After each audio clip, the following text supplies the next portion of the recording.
Hey, everybody. Hi. Hey, hey. Sorry, my hair is wet. I just got out of the shower. How is everybody? RFK Jr. Yes, U-Haul. That was awesome. I loved it. Hi, Barbara. Hi, Diane, Shannon, U-Haul. Anybody else? Let me see. That's it for now. I just wanted to have a chat tonight. I've been feeling kind of low. So just thought, well, let's have a chat. Now, where's my remote? Uh-oh. Oh, there it is. I got to get batteries for my remotes. This remote, I don't know if it's this one or this one. One of them's dead. I don't have no more batteries. And the one in the bedroom is that way too. It might be this one because it ain't doing nothing. Oh, darn it. Be here after Santa. Is Santa live? Is he? That's cool. Hey, Frosty, welcome in. I can't get my TV to change. And it sucks. Sucks not having no batteries.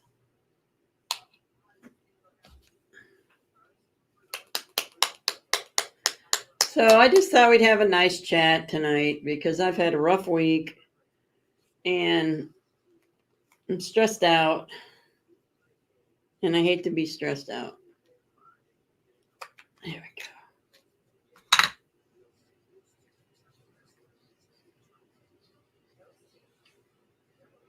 Is Santa over in the Philippines? I think he is. Okay, this might work now because I took the back off of it. Maybe. We'll see. Oh, maybe so. Yeah. Hey, Tina. Sneaking in, Tina. How's everybody doing tonight? I don't know about anybody else's, but has it been a rough week for everybody? Because it's been one heck of a rough week for me. There's a lot of stress going on in my life right now. I got family that's not feeling good. I got family that's not acting right. I mean, maybe they are, but to me, they're not. Hey, Stua. Good to see you, Stua and Tina and Shannon and Barbara and Frosty. And, I just want to watch TV. I just want to watch something. And I don't want it on news. And I don't want to hear about any of that crap anymore. I'm tired of it. Let's see. There's nothing on. So, what did everybody do today? Everybody have a good day? Let's talk about something that doesn't stress us out. Let's talk about something good. Name something good that happened to you this week.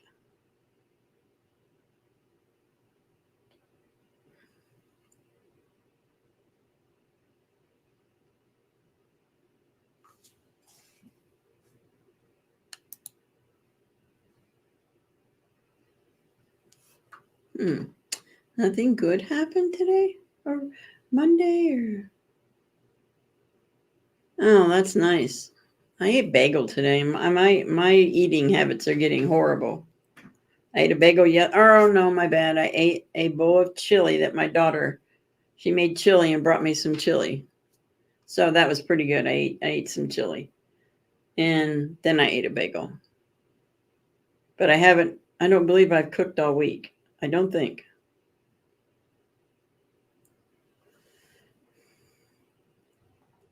Oh, is he, Tammy? I was watching him the other night when he was doing it. Yeah, let's keep Sean safe doing that. Takes a special kind of person to do that. Hot dogs and peas for dinner. I can't have hot dogs, but the peas sounds good. Definitely prayers for Sean to keep him safe. He goes into some sketchy areas, but hey, he's feeding the homeless. Tammy beat you to it.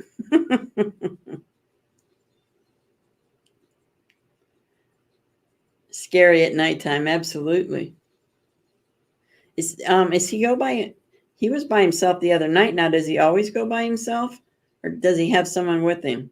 He might have had somebody with him the other night. I can't remember.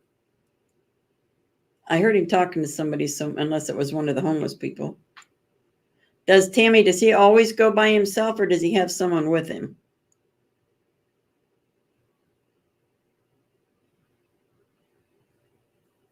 He's by himself. See, that's not good. Hi, Tracy. Oh, Tracy, I got a picture I want to show you. I'm going to put it up. I got to email it to myself, though, first. Let's see. Let's go to my pictures. Okay.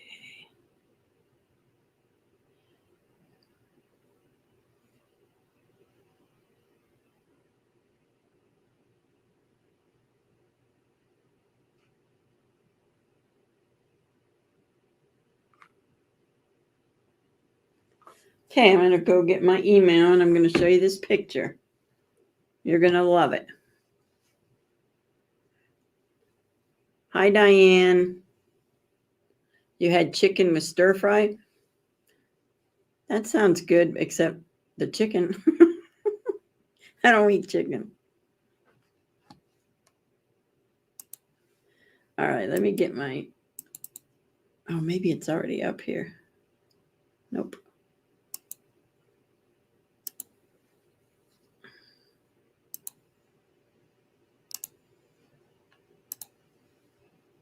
Yeah, I don't like chicken. I mean, yeah, it's a psychological thing.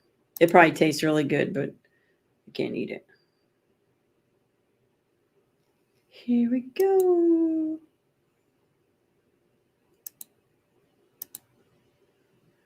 Okay, now let's go back to this. Okay, go to present.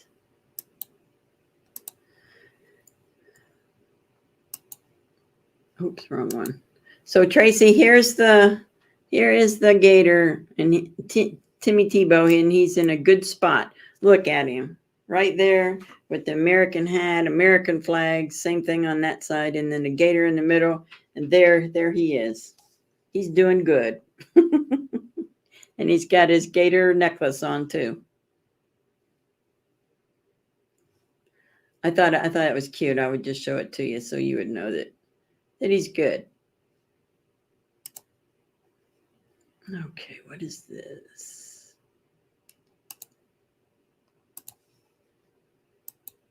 Oops, wrong one. Okay, so wasn't that cute? Did you see him, Tracy? Yes. He's a little sweetie. That's my little Timmy Tebow. He rides in a car with me all the time. He's the American. He's a patriot. That's what he is. Patriot gator. So Barbara is did Santa go to he did go to the Philippines, I do believe, right? Or I know he said he was going to go.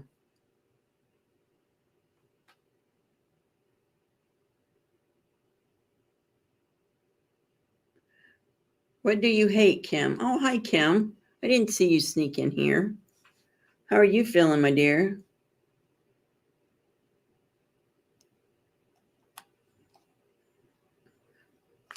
So, what do we want Elon to buy? YouTube? I hope so. So we can have some free speech here.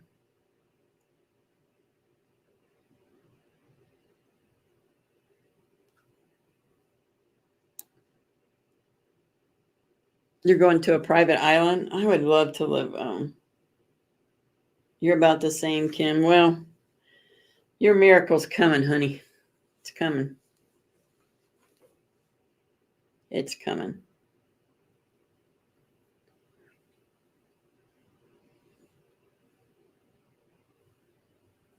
Yeah, I didn't see you come in, Kim. So I was busy looking for my Patriot Gator to show Tracy. So I'm supposed to go to an auction tomorrow where they may have old quilts. I kind of want to go, but I got a funeral to go to, so So it's going to be kind of hard. I really have to go to the funeral. It's my neighbor. I have to go to the funeral. So if I don't go to the auction tomorrow, I can go next Saturday. Plus, I got some furniture Monday to deliver to my nephew if I don't get it done tomorrow. Then I have Sunday after church, I'm cooking chicken and dumplings for my grandson.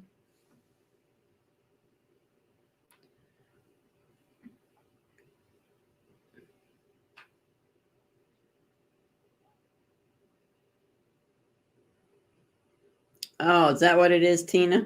Okay. He'll be there about 28 days. Well, that's good, Barbara.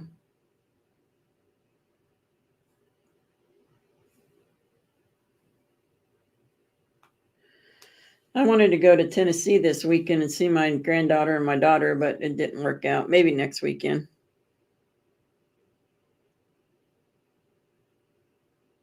Tina learning from the best. I would like to know how I make my background black. I bet you if this was black, I could see it better. I'm gonna have to. Oh, here's settings. Hold on. Let's see what these settings are. Nope, that's not it. General. What's general? Orientation. Oh, that's a virtual background. We don't want that. No. Oh well. That's not it. I'll figure it out. Oh, get him, Kim. You're a ninja too, Tina. Mm-hmm. Astua, hopefully you find you a nice van or whatever it's called, because that one you showed me, whew, them are nice. I bet they're a pretty penny too.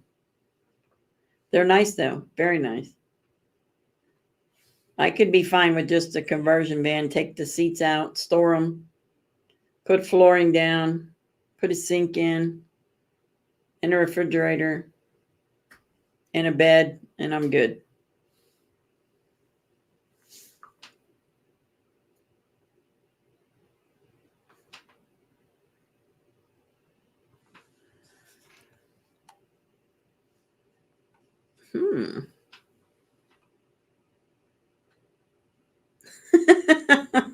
Dammy. Oh my goodness. Now are we good, Kim?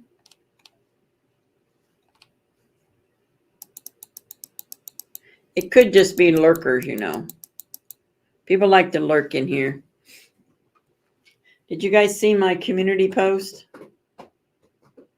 That was supposed to be a funny community post. I always feel like somebody's watching me.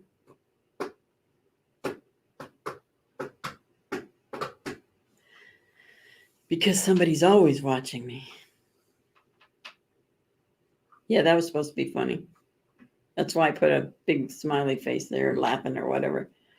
Because I always feel like somebody's watching me. And then I find out that they were watching me, that someone is watching me, more than one.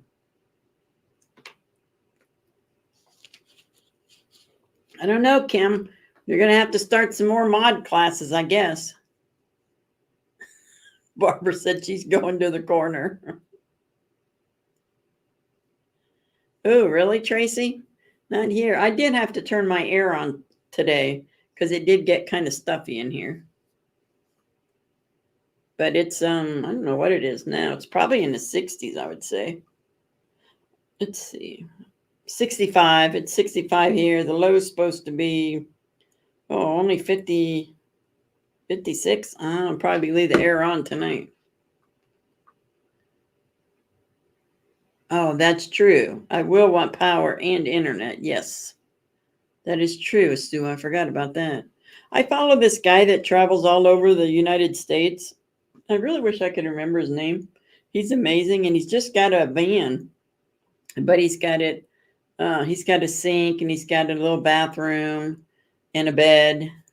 It's pretty nice. It's like a it wasn't like a conversion van. It was just a shell of a van, and it had the 2 seats in the front. But he's got it fixed up pretty good. He goes all over the place. Now, if I was younger, that's what I would like to do, but I can't do that. But I can go to Florida to the campground and be around my family. You can have pudding. You can have pudding. And then maybe go to South Carolina and see my brother, and go to Tennessee and see my daughter and granddaughter, and then come back. Or that's all in summertime. In the wintertime. In the summer, I'll just hang out here at home in Ohio. But the rest of the time, I go travel and see family, because all my family lives where it stays warm. Nobody lives where it's cold, except for me and my kids and a sister. Barbara, you got pudding too? Pudding sounds good. I really need to go to the grocery store. I've been putting it off and putting it off. Ooh, I better pick this up or I'm going to lose it. Goes to my remote. Okay. Jefferson City, which is over the east side, up in the mountains somewhere around there. Kind of close to, not far from Knoxville, but far enough away that you don't get all that craziness from Knoxville. Just a little small town.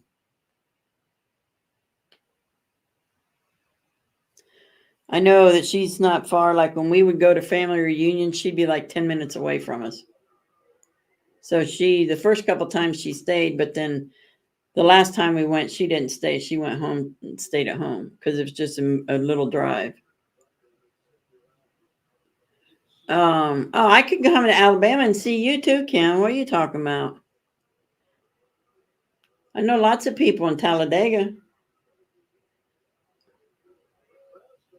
But I'll come to Alabama. I'm going to Florida. Probably Texas. I got a lot of friends in Texas, Tennessee, South Carolina, all the warm states. And then I came back here to the cold state. My kids never moved away. They all stayed here except for my daughter. My oldest daughter, she moved to Tennessee. Well, my daughter in Tennessee only lives 6 hours and something from me. I'll be down. If I can get me a conversion van and get rid of everything in this house. And yeah, that's my plan. Just make sure I'm home when it's time to go to the doctors. Tina, some of those don't work. The Amazon, I don't think works. I have a new one, but it's a birthday one, but that's not for you guys. That's for my family. The other one doesn't work, I think. I think I got rid of it or something happened. I don't know. So it's only, I don't know. I don't know how to fix all that stuff.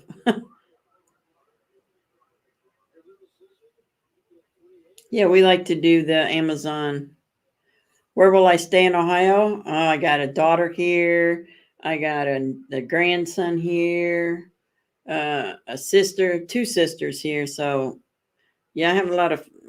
That's the only family I have here. My son was here, but he's not here. He passed away. But so I'll be staying in northeastern Ohio, north central or something like that. Yeah, something like that. I forget. It's around the Mansfield area. I grew up in Mansfield. I don't live in Mansfield anymore, but I grew up there.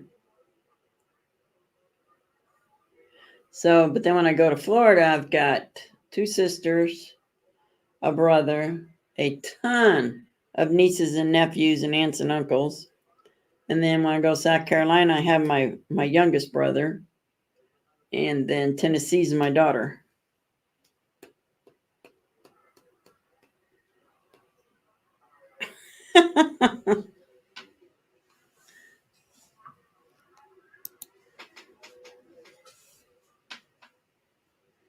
So thank you, Kim. Thank you, Kim. Yeah, that's the best way to do it. And then if they don't work, they don't work. So I have one gift on there that I really, really, really want somebody in my family to buy for me. And I put it as the important gift. So it's a white gold Florida Gator chain with gators on it. Everything's gators for me. So we'll see. We'll see what they do. Hey, Rain. Hi. How are you? I'm not paying attention. I didn't even see Rain come in because I'm watching stupid Portland Andy. He's trying to get on a plane and go home when the kid's having a heart. He's not a kid, but I don't know what's going on with him. He almost got arrested at the DNC. He wasn't even doing nothing. He called for a Uber and he checked his phone to see where to stand. So he was standing where they said to stand. And then people came walking by him that were going into the DNC and said, "Hey, you're not allowed to film us." And he's like, "Well, I'm not filming you, but actually, yeah, I am. You're in public. So yeah, I am." And they called the cops on him, and the cops were giving him a hard time. We're going to arrest him. And they followed him all over the place. They thought he was, trying to hurt people with the DNC. And he's like, "Dude, I'm just catching a Uber. I'm going back to my hotel. That's all I'm doing." They really gave the poor guy a hard time. It was funny. He stayed very calm, though, which is unusual because usually he gets pretty upset. And then something's going on tomorrow. Somebody fill me in.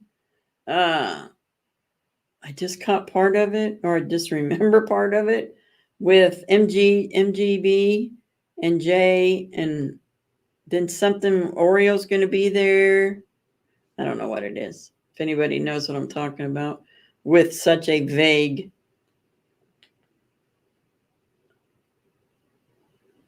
Is it raining? No.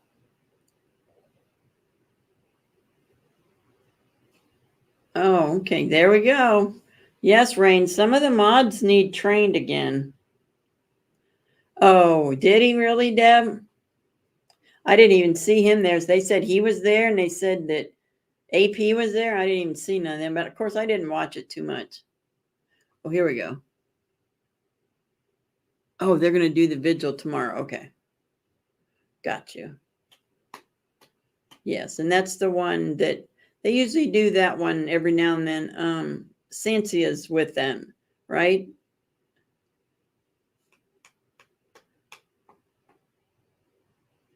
Oh, Jay tomorrow, 12:29 Central. Okay, cool. So there's going to be plenty to watch. I love Andy. I mean, he can get pretty nasty when he's drinking, and he was pretty good this weekend. So I was pretty proud of him. You have cereal bowls? Cereal bowls don't count, Tina. Yeah, the world has definitely gone mad.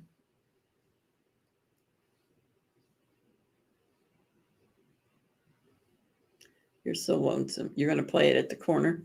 Oh.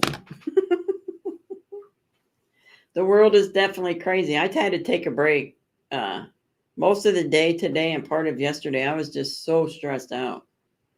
Just because you hear this and you hear that, and then you see this and you see that, and I'm like, I don't want to see anymore. And I think this thing that stressed me out the most is the people that I talk to that really are not very bright. And it shocks me. It just shocks me. I can have a conversation with anybody, but I can't have a conversation with stupid people. And some of these people are very stupid. I'm sorry, but they are. They can't never have a conversation. They just have to attack, attack, attack. I don't get it. I don't want to attack anybody. I want to be kind to everybody, but that's just me.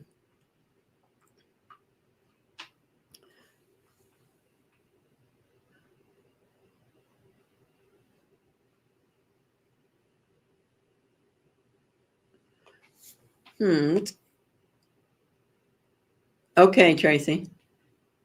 Send it. Send it to my email. And I can go pick it up and show it.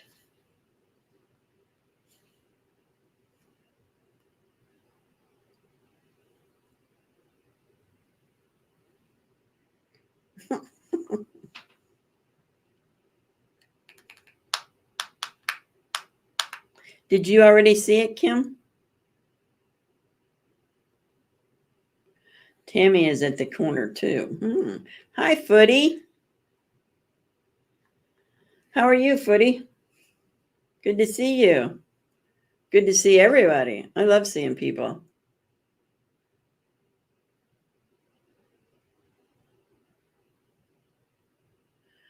Oh, really, Shannon? Oh, I didn't know that. Oh, you and Barbara are having a tea time? How sweet. Long week. You ready for the weekend? It was a long week here too. For me, Footy, I just don't know what it was. Oh, I'm having this issue where I keep hearing this wind blowing in my ear, and it's like a thumping, and then I instantly get a headache. But I can stop the headache if I take Tylenol immediately, and that's what I do. Oh, pixie sticks. Tina's buying pixie sticks. Yummy, yummy. I only like the grape one. Well, the strawberry ones are pretty good too. Grape and strawberry.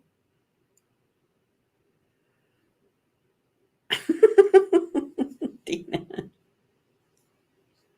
Well, at least you get to rest now, Footy. You got the rest of today, tonight, and then 2 more days to rest. Okay, let me go check it out. I will go get it. Oh, what am I doing? I'm doing it on here. I can do it right here. I got it on my phone, on my laptop. I don't. What did I do? All right, I got to go back and get it because I don't have it.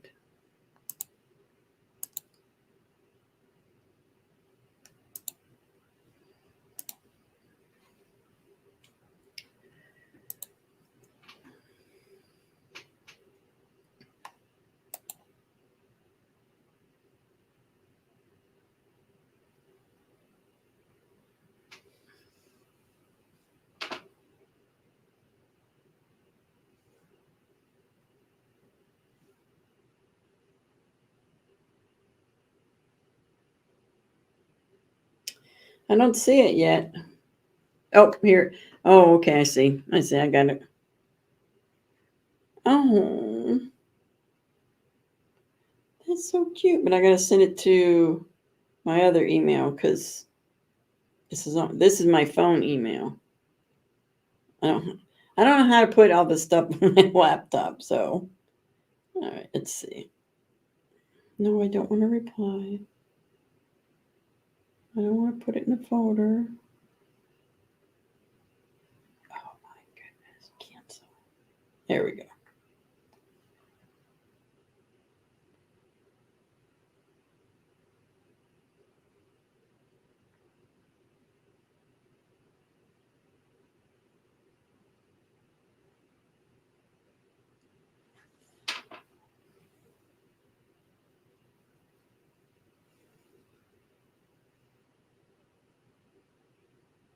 All right. Now let me wait for it here. Oh, maybe that's it.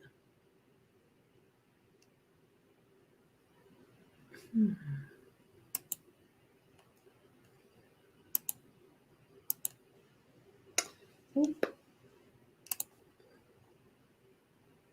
Here we go.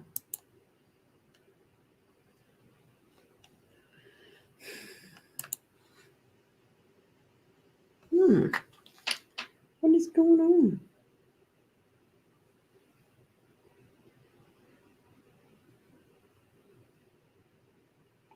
I'm trying to forward this and it's not letting me. I'm not doing it right. Oh, there it is. Okay. Now I got it.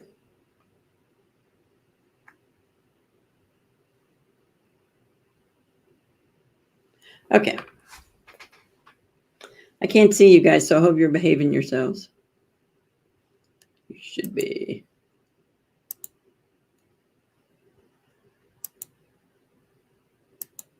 That's not it.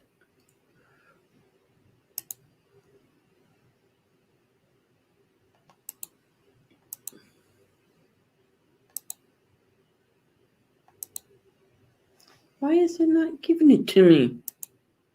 It says it's here. Inbox 2. There it is. I got it. No, I don't.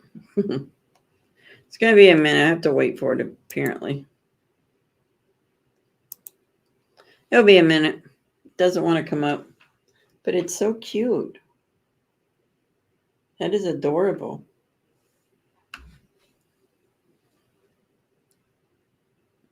Who left you?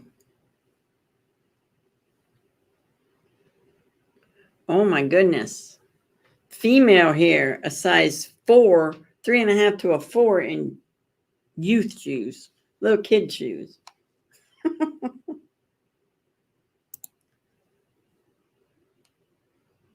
Why am I not getting this? It says I have 2.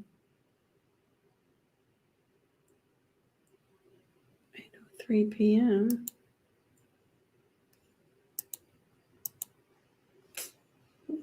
That's the one I sent to myself.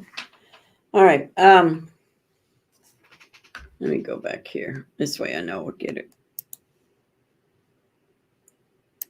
Send it to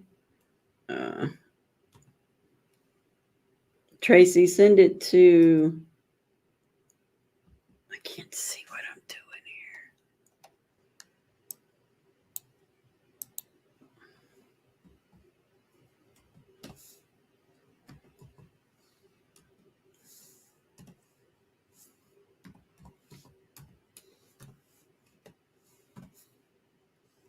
God, if I could just see, it would be great.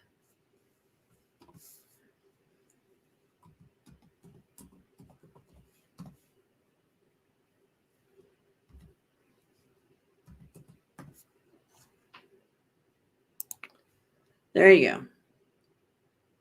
Spectrum.net.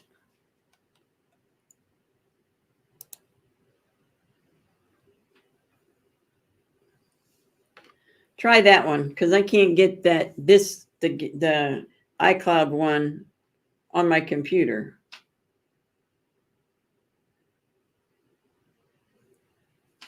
Look, there's Sherry's in here. What is going on? I'm missing everything looking for something. But it's okay. I want you guys to see this. This is so cute.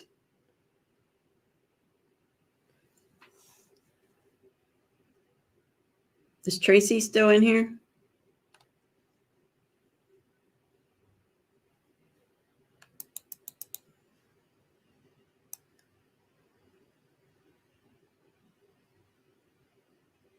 I don't see her. Let me check my email again. Oh, it's still the same thing. Don't know what's going on.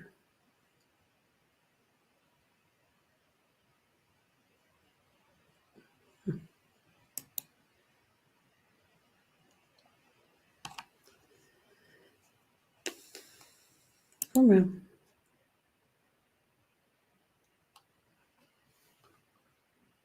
Let's see if I can do it, guys. Y'all behave. I was going to say I'll leave Tina in charge, but that might be a little bit scary. Won't do that.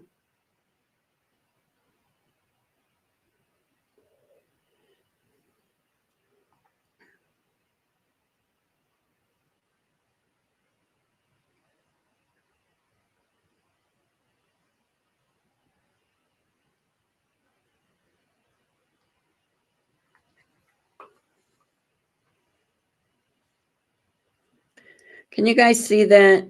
Look at that Tracy made. I'm waiting for it to show up in my email so I could put it on screen. Isn't that cute?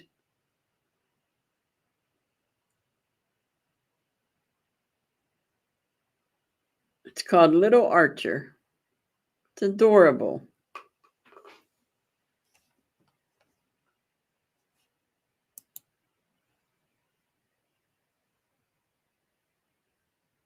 It is cute, isn't it? It's a husky puppy, yes. So adorable. I'm waiting for it to get to my email, though, so I can put it up on the screen. No subject. Oh, no.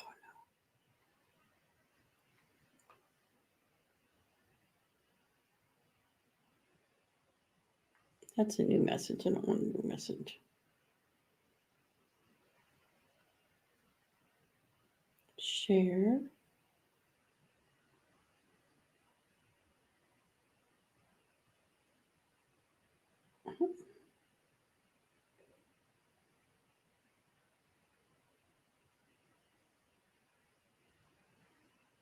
Mail. All right, I'm going to do it again, see if it works.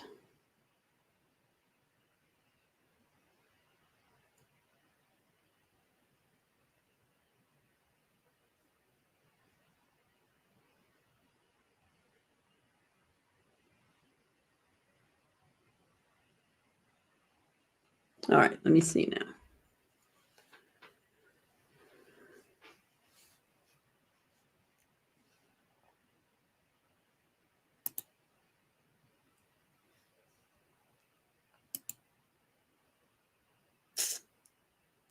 No, it's because that's 4 now.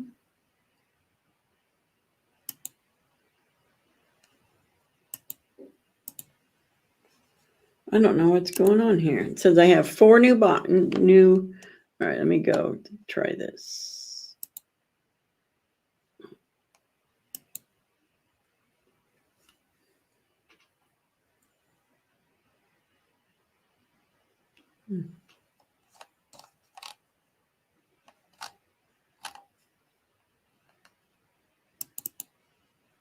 Why isn't it showing it to me? Subject.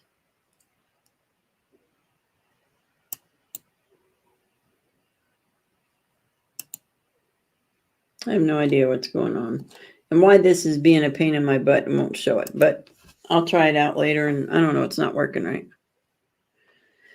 Hey, Dana, good to see you.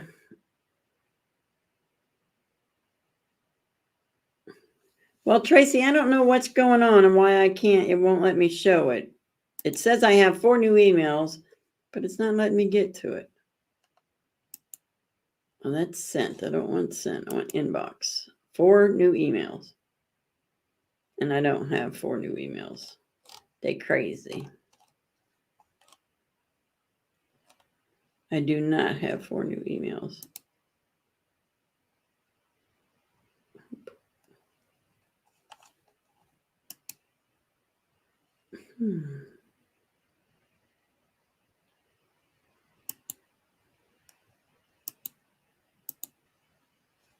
Nope, don't have it. I don't know why it says that, but it's not cooperating with me, so I'm sorry. Good to see everybody, Dana. Or good to see you, Dana. Good to see everybody. I don't know. I am not involved in whatever's going on in this room, Dana. I have been busy. So whatever they're doing in there, I have nothing to do with.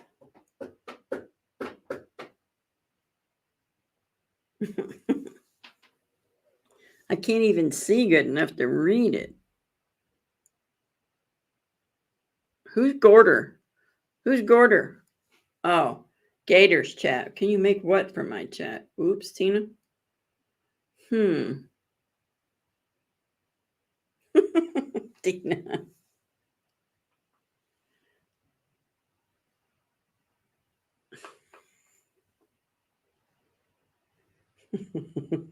Sapphire. I knew what you meant.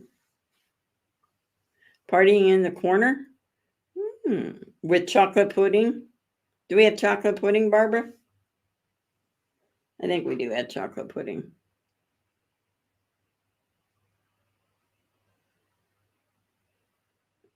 Yes, Kim, please be careful. Makes you feel drunk. I need a snack, but I do have a candy bar. Hold on, I can eat that. Oh, a little one.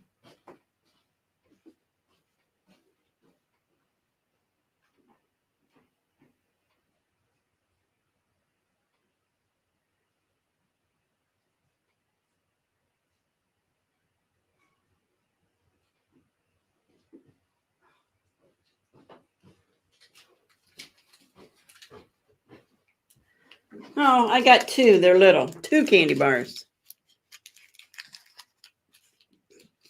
Oh, goodness.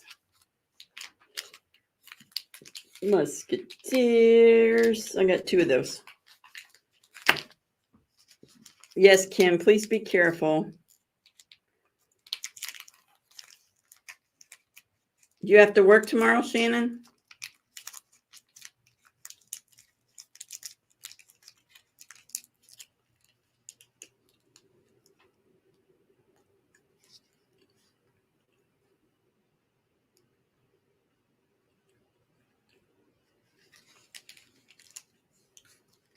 Yes.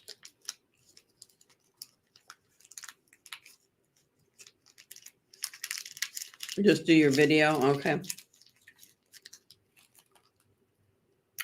So Kim said she'll be back. She's going to eat. Uh-oh. Somebody said something to me and I missed it. Or Sapphire.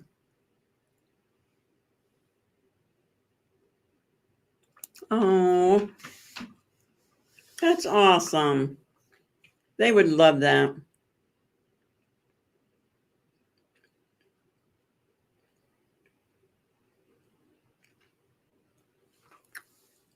Is there trolls in here? I never see them. You know me.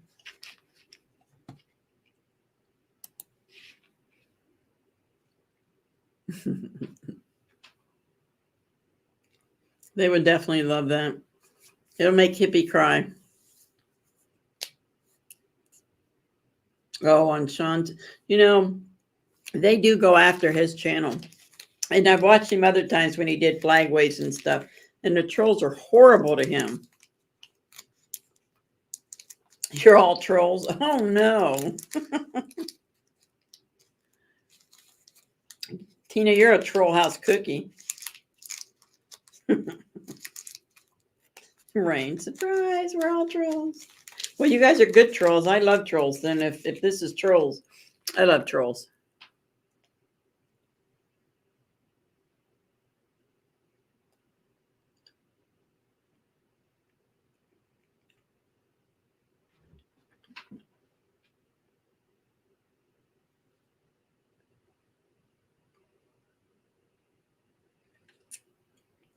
Did he, Tracy?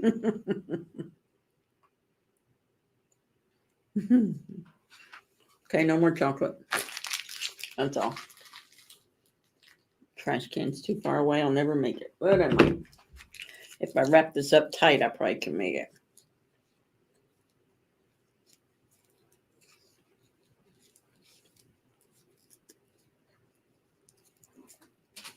Yes.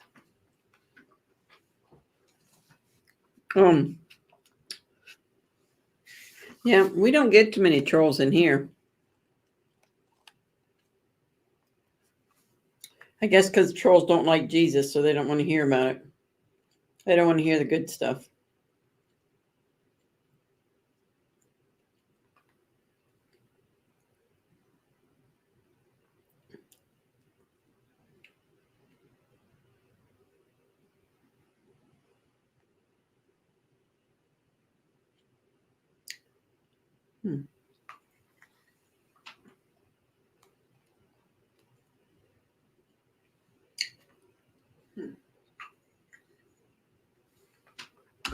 Okay.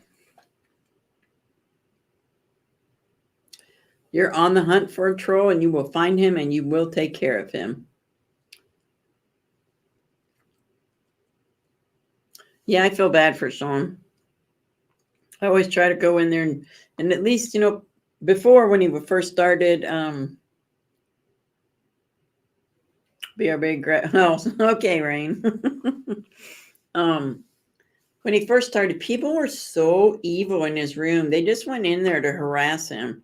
And I felt so bad for him. And I would go in there and I wasn't a mod or anything. I don't even think he had any mods. I don't think he knew anything about mods. And I would go in there and give him all a hard time, just tell him, and I'd make him feel horrible for picking on somebody.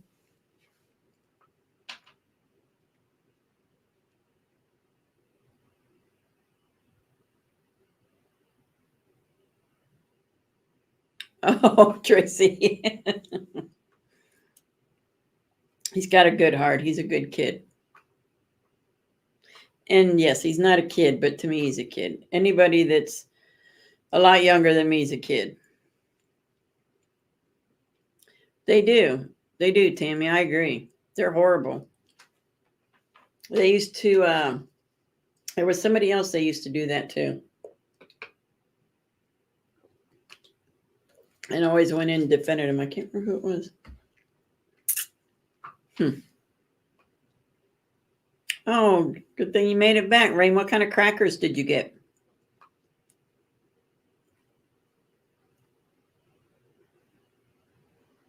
Yes, he is, Rain. Absolutely.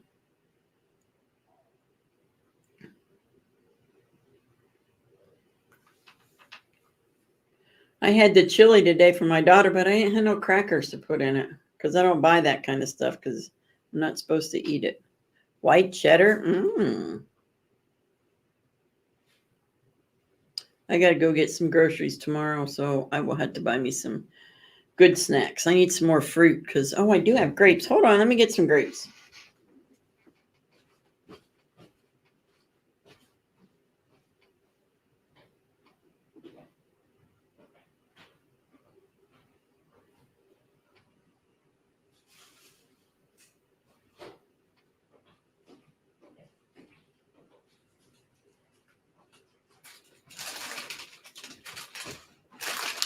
I like grapes. I about don't have any more left. I ate them all. Are you kidding me?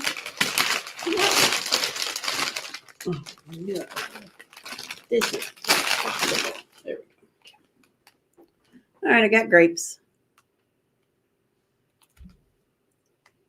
Captain's wafers. I haven't had those in a long time. Absolutely, Estua. Absolutely. I won't let a troll destroy me. Trolls don't like it when you're nice to them. They're confused. They don't know what to do. They're expecting you to come back and be evil to them like they are to you. And when you're nice to them, they don't know what to do.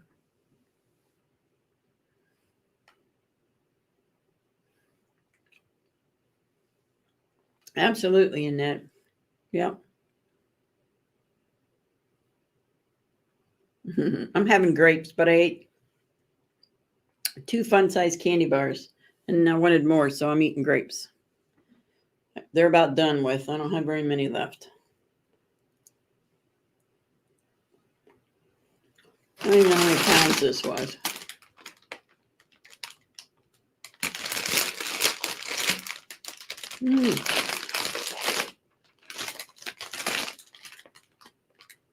It doesn't say. I guess I had to weigh them. I like skinny popcorn.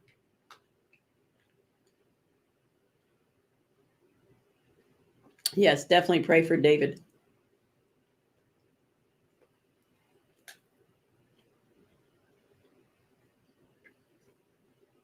I honestly can say, with David getting arrested, that is a sign that the devil is on his last leg when he has to go after somebody who has a child and he is the only parent to take care of it. Satan is getting scared.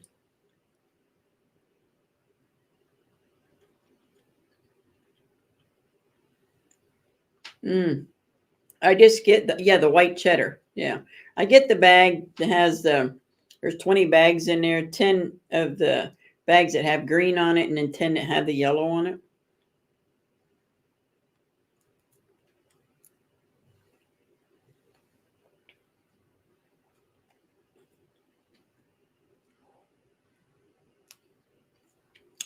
Extra butter would be so good and salt, but I'm not allowed to have it.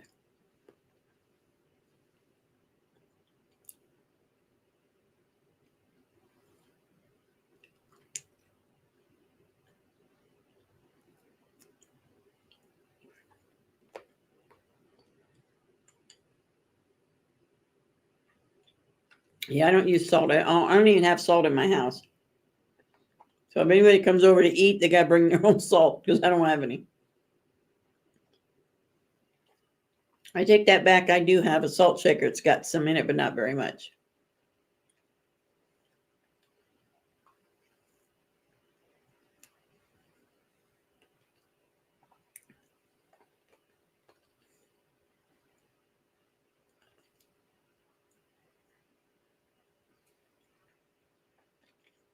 Who remembers those hot air popcorn poppers?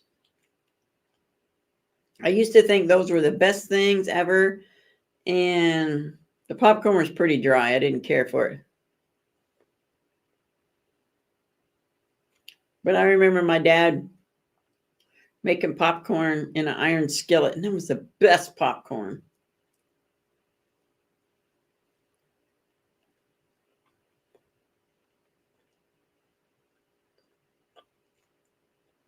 Yeah, I had to have one, Rain, and then I didn't like it because I thought the popcorn was really dry.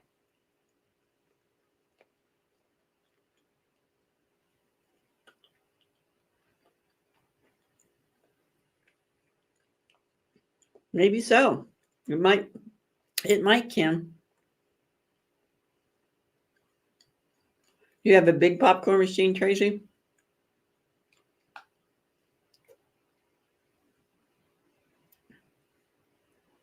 Mm, yeah. Mm, that's the best popcorn. But I can't use all that stuff on it no more. I just have to eat it. Cheddar, white cheddar is what I get. Okay. I gotta get more grapes tomorrow.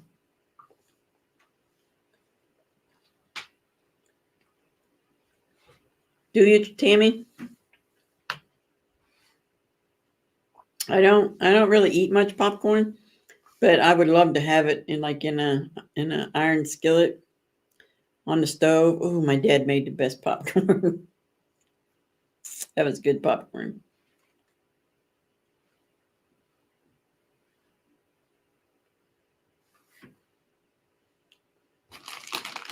Did you ever make popcorn balls? Those were the worst things ever to make.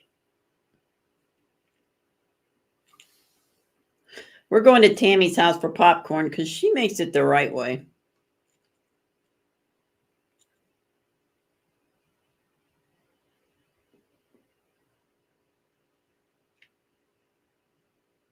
Messy, very messy. Yes, yes, very messy.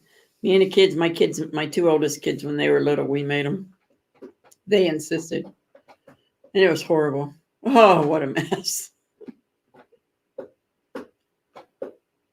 It was really rough because my son, he hated for his hands to be dirty and sticky. I don't care what he was doing. If he was outside playing and his hands got dirty, he came in and washed his hands. He couldn't stand it. All the way up to the day he passed away, he could not stand dirty hands.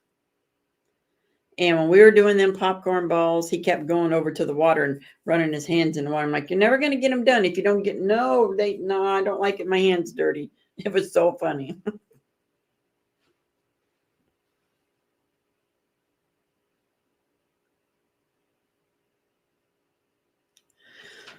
Really?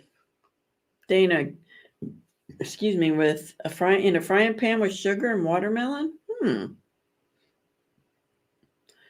I'd like to see that recipe. Popcorn and apples, my favorite snack. Yes. I'm not big on apples, but I love popcorn. But I like popcorn and grapes. Kamina, have you ever had frozen grapes? I love frozen grapes. Put them in little baggies and stick them in the freezer. They are so good.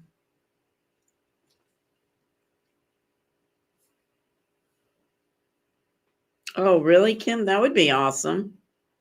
That would be great. I would love to see that.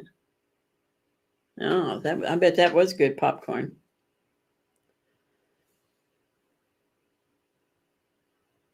Hmm. Yeah, I would like to know how to do that there, Dan.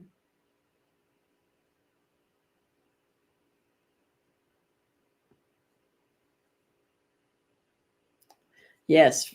That was always a snack for my kids in the summertime. Uh, I always made sure they ate a lot of fruit, and grapes was one of them. I would just put them in little baggies and freeze them, and when they wanted some, they just come in, grab a bag, and go outside, and that's what they would snack on. I like them myself now.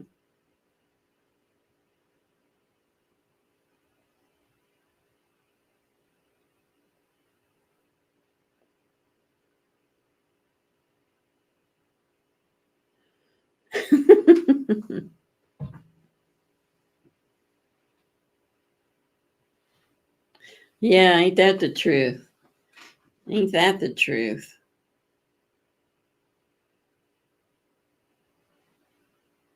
Okay, so I found out today my surgery for my eyes is not the 27th. They're measuring my eyes and getting me ready for the surgery. Then I'll have the surgery, which I don't know when. But they did tell me I still needed to bring somebody to drive me home because uh, they're going to put a whole bunch of drops in my eyes and I won't be able to see. Did anybody hear Trump say that he would that the war in Ukraine would be over before he even took office? That he would, as soon as he's elected president, he will do it while he's before he makes it to office. That it will be over. So I don't know what he's got planned. So that would be pretty cool. And did anybody see Kennedy up there on stage? And what do you guys think of it? Thank you, Tina. Yeah, I'm not worried about it. I never worry about it. Things like that. I'm more worried about these headaches I keep getting and this noise I keep hearing in my right ear. It's like every day. At least once a day I get it.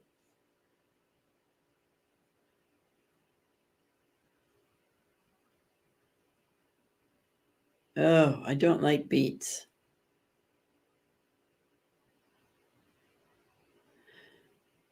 Night, Sapphire. Love you. We'll see you tomorrow. Sweet dreams. God bless you.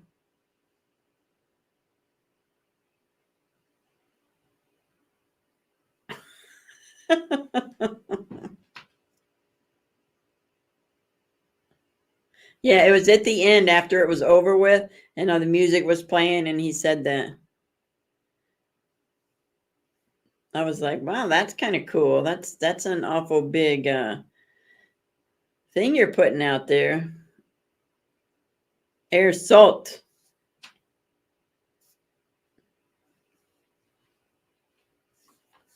So, I mean, that'd be cool. Stop the wars. Stop the wars. Stop the wars in Gaza. Stop the wars in Ukraine. Just stop the wars.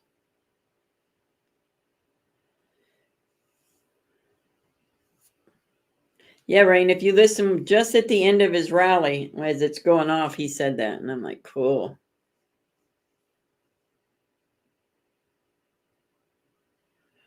Oh, thank you, Tina. That's much better. I just got to figure out how to make my background dark instead of white. I think it was dark background I could see better.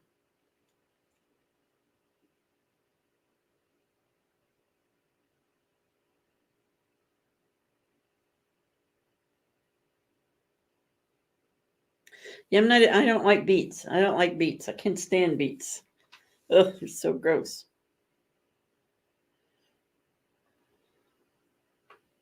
Yes, exactly. That's exactly what he said. President, why he will do it while he's president elect. Yes. The Patriot family Friday night get together. Tomorrow night's games. Tomorrow night's game night.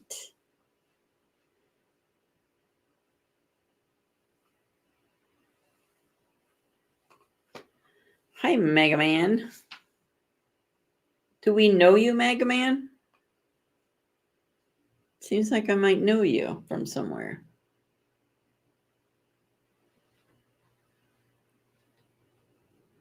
I still wish I could make it black, the background black. Oh, I love fruit smoothies, Astua.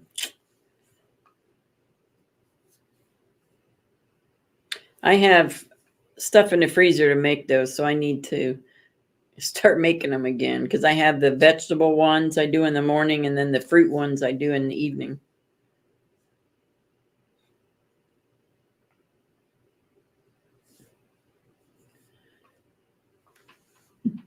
It's good to see everybody in here tonight. Wonderful, wonderful, wonderful.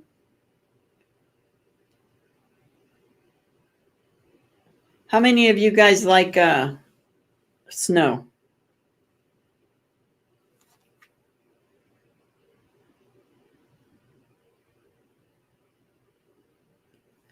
Who likes snow?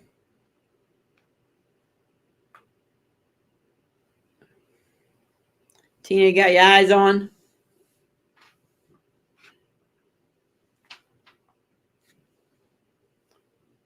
Oh, God Signpost got his eyes on? Oh, you love snow. I don't like snow, and it's coming, and I'm not happy about it. Oh, yeah. If you had to live in it like I do, day after day after day, you just get everything shoveled out, and here comes another snowstorm, and you didn't even get to get your car out of the garage. I don't like it. Or you get your driveway all done, which I don't do my driveway. I don't do any shoveling anymore. But I get my driveway all done, and then here come the city plow and just plowed me right back in. It's like, really?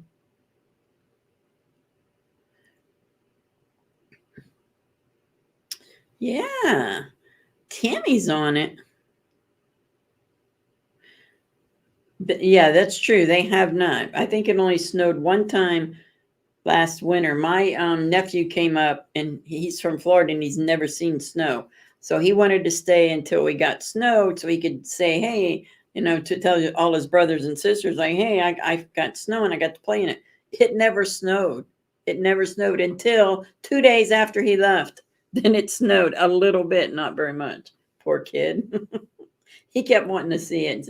Is it going to snow? I'm like, nope, no snow. And I said, I can't believe we're not having snow. We usually always have snow.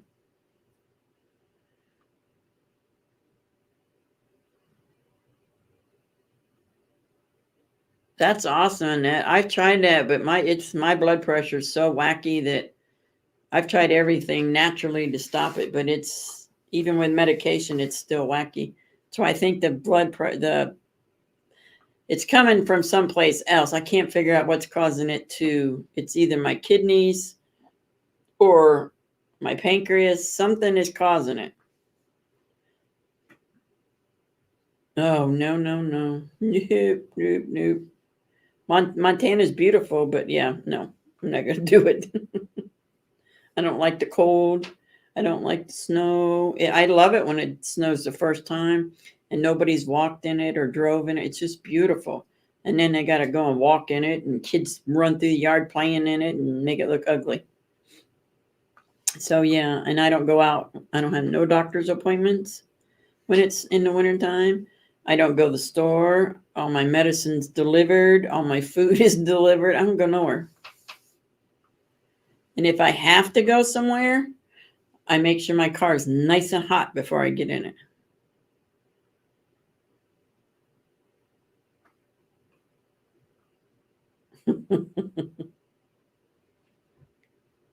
Yeah, I don't like snow.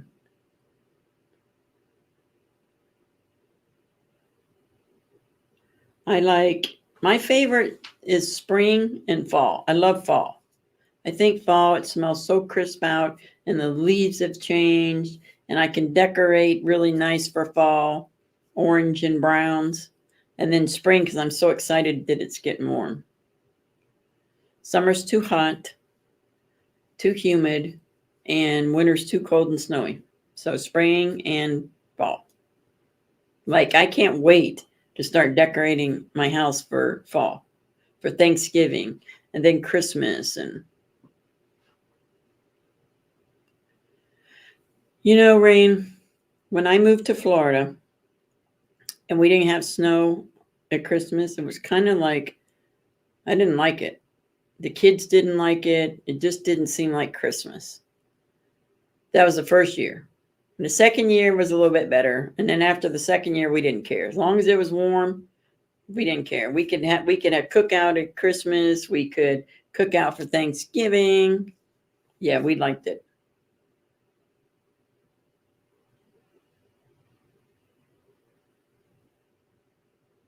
Oh, really? Well, that would be no, I wouldn't even like that. I mean, I when I was a kid, I'd love to go sled riding and all that stuff, but nope, nope, nope, not now. I want to go back to Florida and I want to be a snowbird. I want to get a conversion van and spend my winters in Florida in a conversion van in a campground and tube the rivers, canoe the rivers, kayak the rivers, and I'm good.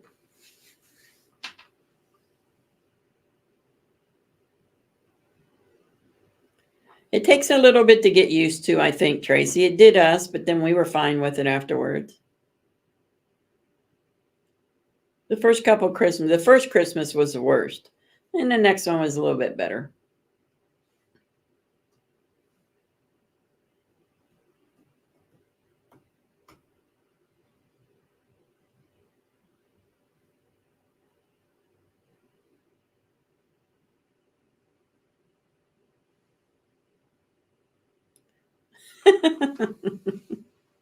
Tammy.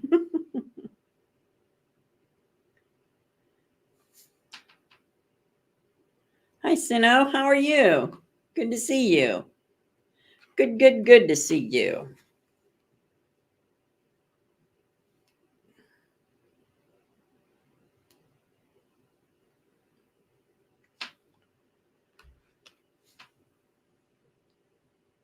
I prefer the spring and the fall. The rest of it, I don't really care for.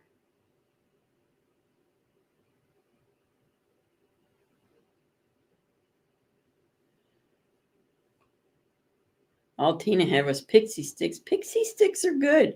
Do they really make those anymore?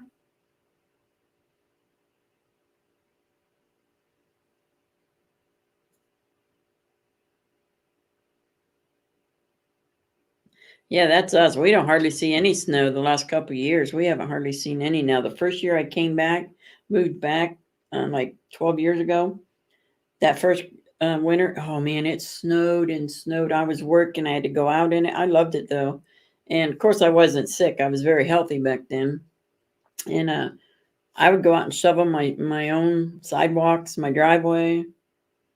And the last time I shoveled was, I want to say 3 years ago, maybe four. Oh, wait a minute. No, no, no. It's more than that. 2018, 19, 20. Yeah, 2018. I shoveled.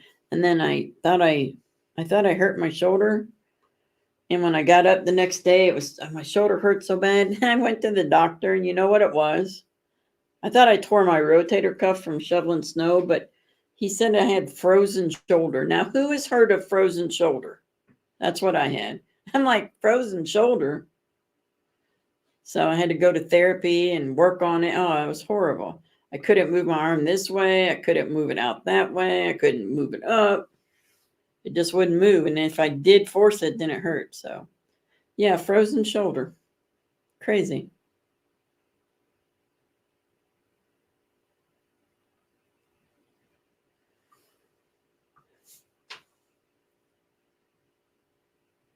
Kim, you could probably go over to Georgia. Well, it does, doesn't it? But it's a real thing. Frozen shoulder. And it hurts. It hurts bad. You should see me try to put a shirt on. I have to put this arm on, slide it over my head, pull it all the way down and put my arm through it and pull it up because I could not move my arm. It would not move. Now when I first did it, it was like that. And then about 2 weeks after I did it, my doctor sent me to some other sports doctor, like a sports medicine doctor, and he gave me a shot in the shoulder. And man, my shoulder felt great for probably about, I don't know, couple weeks, and then it started hurting again. He said, "I can't give you another shot. You're gonna have to go to therapy." I'm like, "Great. I really like to have one of those shots." You had frozen shoulder before, Deb? Now, a friend of mine had it, And then she also got it in the other shoulder. I've only had it in the one. No, Sino, I think Taco Joe is taking a break for a while.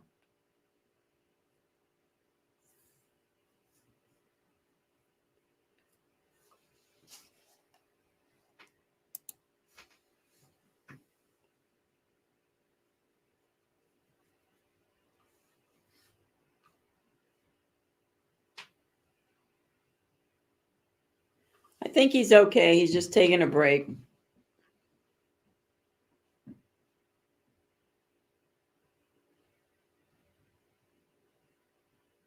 Frozen shoulders are not fun. And I'm going to eat all my grapes and I'm not going to have any tomorrow, so I am going to have to go to the store.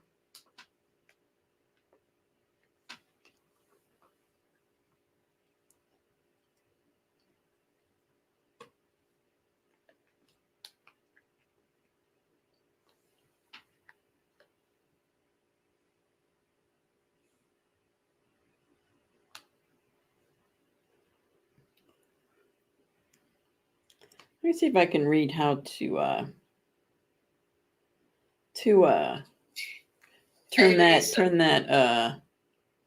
make that screen thing right there black. It needs to be black.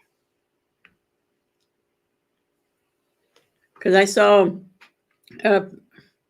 Broken Patriots is black. So I know there's a way to do it. Mega Man's making the rounds. Was he over on Sean's channel now?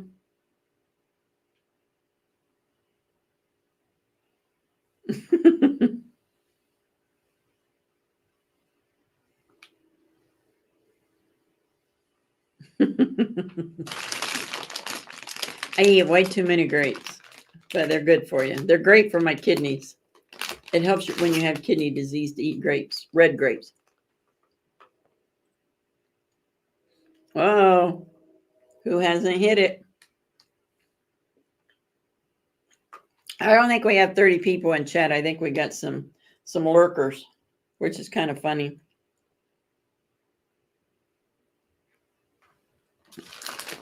But lurkers are okay. They help the algorithm. For kidney disease, black grapes? Are black grapes purple grapes? Because I've never seen black grapes. I've seen red, green, and purple. Oh, Dana did it. He forgot. Trooper is lurking. Yeah, we love Trooper. He can lurk all he wants.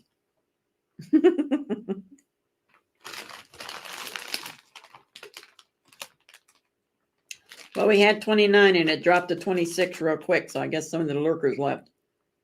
Dark purple. Okay, so those are the black grapes. Okay. Yeah, I can have those too, it said. But it said black or dark. It said purple grapes. But I didn't know if those were purple or if those were black.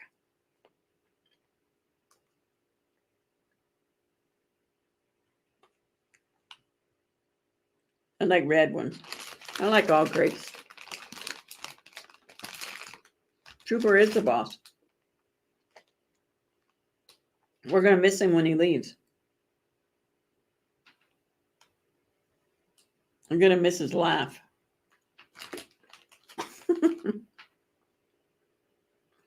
Yep, busted. Go to the corner with Tina and Tammy. No pickles. No pickles and no olives. Nope. I love olives. I'm not real big on pickles. But I can't have olives, can't have pickles. I forget. There's so much I can't have.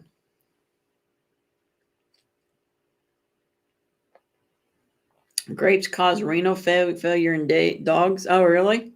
Wow. I didn't know that.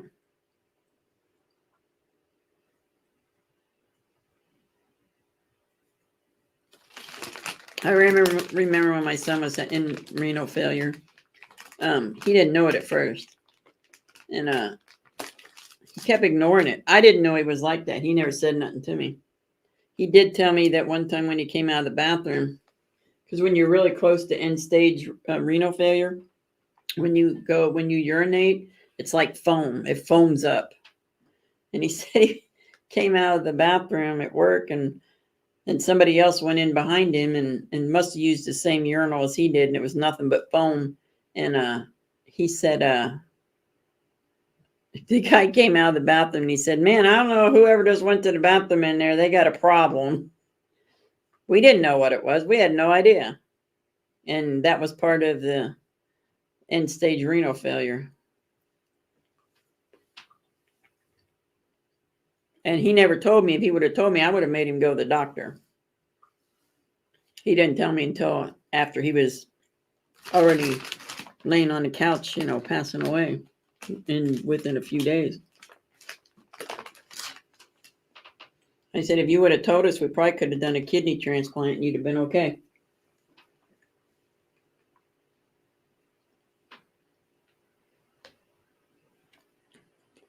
U-Haul's here? Where's U-Haul? Too much. Oh, U-Haul. No pickles, no olives. No, I can't have no pickles, no olives, no mustard, no ketchup, no mayonnaise. There's a whole list of stuff. When my doctor gave me the list of what I can't have, I said, well, you might as well just give me a list of what I can have, because I'm sure it's shorter than this list.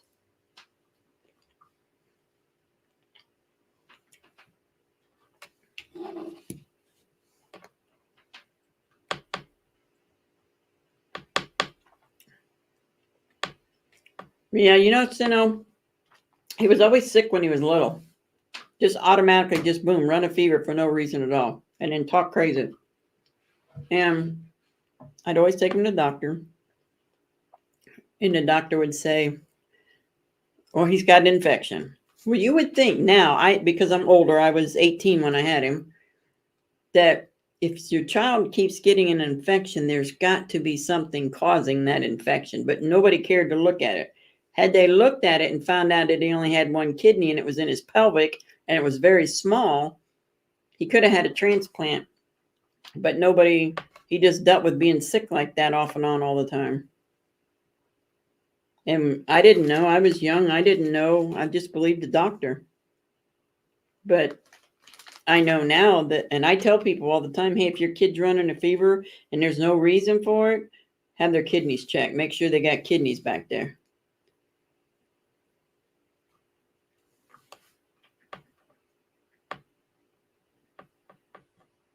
But back then, he was 44 when he passed away. So well, they really didn't look for that stuff back then like they do now. Because now they look your kid over completely.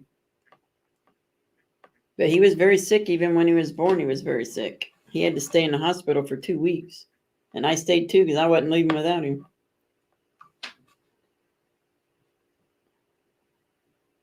I don't know, Astua. Let's look and see. Let's find out. Let's see. I can go to the Kidney Foundation.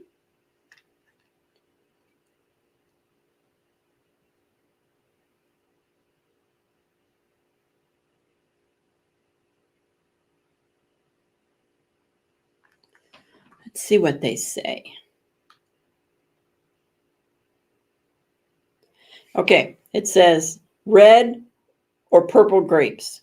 Buy grapes with red or purple skin, since their anthocyan content is higher. Anthocyanin, whatever that word is the content of whatever this anthocyanin is. It says freeze them, eat them as a snack to quench your thirst. For those who are on fluid restrictions or for dialysis, add grapes to a fruit salad or chicken salad. Top 15 foods for people with kidney disease. DaVita, that's who we have here is DaVita Kidney Care. Red grapes. Egg whites. Yeah, gotta have egg whites, so I don't eat eggs. Salmon. Salmon is so disgusting. I don't eat salmon. I use olive oil. I eat grapes. I eat different breads because for my cardiovascular, I have to have whole wheat bread, but not for kidney disease because it's bad for your kidneys. So I have white bread. So I switch off. Sometimes I have white, sometimes I have, so I can make both of them happy. So it's either red or grapes or dark or purple is what it says because of the skin, whatever's in the skin. I have a whole list of things that it's just ridiculous. And you would think like, listen, I can't have green peppers, but I can have red, yellow, or orange, but no green. I can't have pickles of any kind, no cucumbers. I can have radishes, lettuce, but I can't have. I'm supposed to eat this one kind of lettuce, but I don't eat it because it's disgusting. I have iceberg. But I'm not supposed to, but there's this, I don't even know what it's called, but it's real skinny. And then it comes out a little, I don't know what it's called, ruttage or something like that. I don't like it. All right, Kim, love you. Get some rest. I will text you tomorrow and see how you're feeling. Don't be running around getting crazy tonight. Just go rest. Be praying for you, Kim. I love you. God bless you.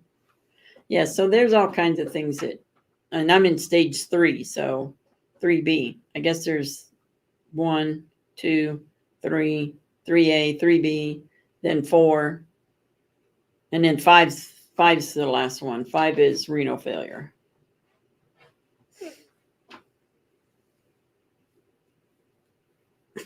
Tina.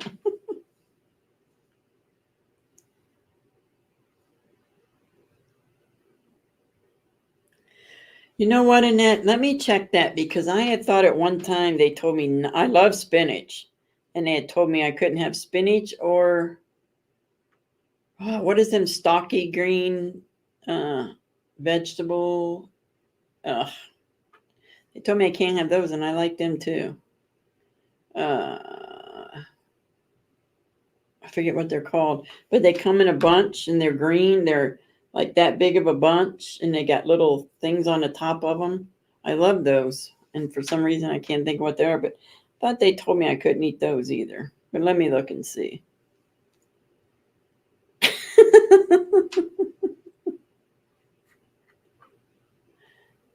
No, not no, asparagus. There you go, Diane. I love asparagus.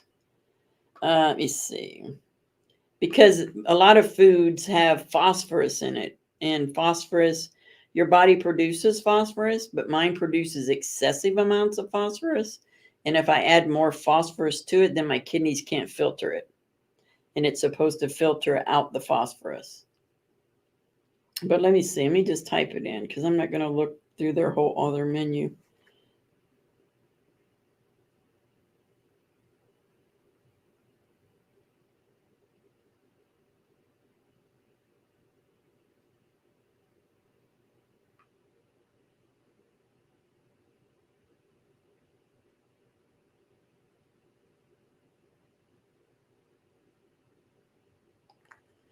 Oh, okay. So, yes, I can have asparagus. You have to choose low potassium foods. You have to choose foods with like good stuff, like iron and zinc and copper. A healthy eating pattern for stage 3 CD includes at least half your plate should be vegetables and fruits, a quarter of your plate whole grains. See, they want me to eat whole grains, and on my cholesterol, they want me to eat white. So it's just crazy. So I kind of, a quarter of your plate should be lean protein. Snacks should include small fruits and small portions of protein. Okay, so what can I eat? Asparagus, yes. How serious is 3B?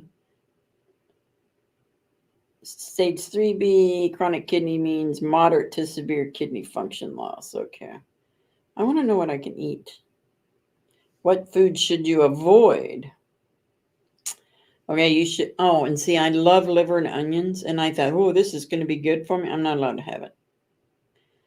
Limit intake of foods with high levels of phosphate and phosphate additives, such as organ meats, liver. That's an organ. Anything, a heart, any of that's you can't have, which I only ate liver. Whole grain breads, processed foods, dark colas, cheese, dried beans, liver, peanut butter, dairy products, and chocolate. So that pretty much, I have to eat stupid stuff, sucky stuff. I can't eat no good stuff, especially the chocolate and the peanut butter. I love peanut butter, but I can't have it.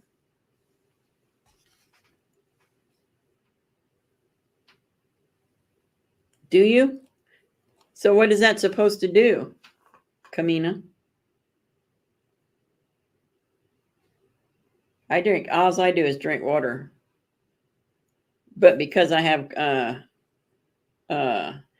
always forget what it's called, congestive heart failure, they took my water down to 64 ounces a day. Instead, I was just drinking like over 100, 150 ounces. I drink a lot of water. Oh, Tina. Yes, I would like some ice cream. But out of a copper cup, I've heard things about, stuff like that.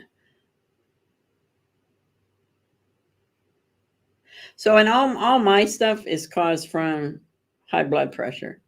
I had a stroke when I was 16, and I've been on high blood pressure medicine. Well, I've been prescribed high blood pressure medicine because when you're 16 and you have the stroke and then you get better, you think, I'm good. I'm not taking no medicines. But over all the years that I didn't take it, it damaged my kidneys, it damaged my liver, it damaged my heart. It just damaged everything.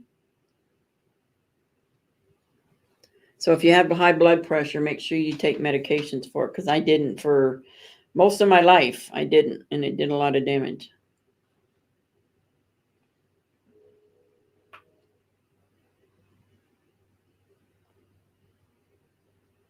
Oh, really, Kamina? Huh. I need to drink from a copper cup then, because my digestive's horrible. Huh. Well, I'll have to remember that and get me a copper cup. Well, it doesn't hurt to try, right? I mean, Kamina's drinking out of a copper cup and she's still alive, so yeah, I'm gonna try it. What do I got to lose, right? Yeah, I think it's a good idea. Yeah. So we got to keep Silly for him in our prayers. We got to keep microchipped in our prayers. We got to keep Kim in our prayers. Astu in our prayers. Jared in our prayers. These are people we should pray for every single day. And I think those are the 5. Where's my book at? Oh, it's out there because I'm rewriting everything. I think that's the 5. David Valentine, 6. Yes. So I believe David is out, last I heard. So we got David, we got Silly for him, we've got Astua, we've got Kim. Who else did I say? Oh, Jared. Hi, Priscilla. Welcome in. It's been a while. Good to see you. Yeah, so those are the people that we need. All right, Microchip, David, Astua, Kim, Silly for him, and Jared. That's 6.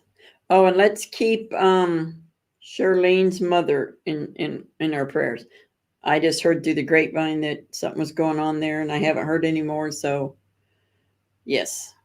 So just keep them in your prayer, and we'll all pray as a group Wednesday Wednesday at 5. In the meantime, just keep praying for them throughout the week. That's all I can think of. I haven't got any new email requests so far this week. Yeah. I thought Mags' mom, yes. I thought he was released. He got released, so he's not in jail, so that's good. Yes, Mags' mom and Dixie's dad. So what I should do, which I might start doing if you guys think it would help you remember everybody, because I have a list. I can input it into my computer and put it where you guys can see it and see it every day or every couple of days till you get used to who's on it. I can pretty much name most of the people because I look at it.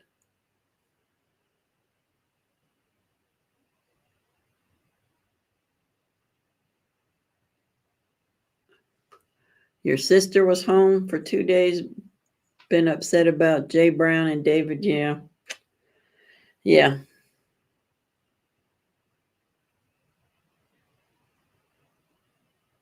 Yes, just email me if you have any requests, and I will work on setting up just something that I can share with you, and you guys can see who we need to pray for, because I pray for everybody every day.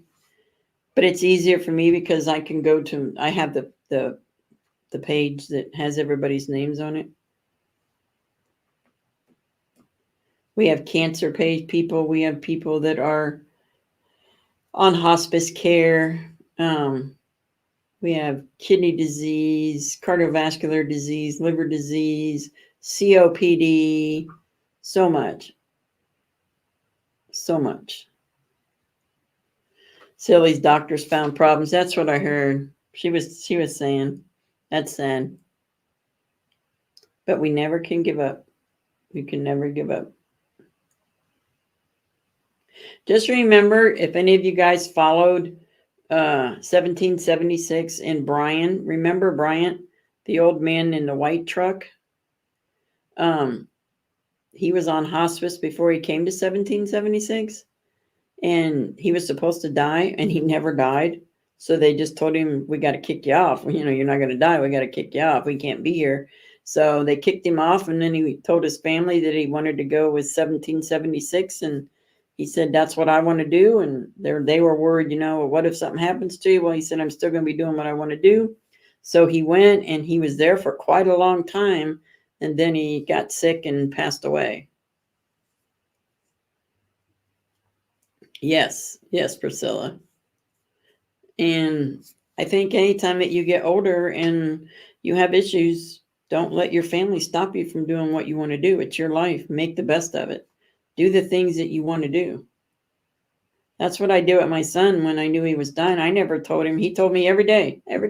He was a plant manager of a Step 2 factory that, they make the toys for kids, the slides and all that stuff, picnic tables for little kids.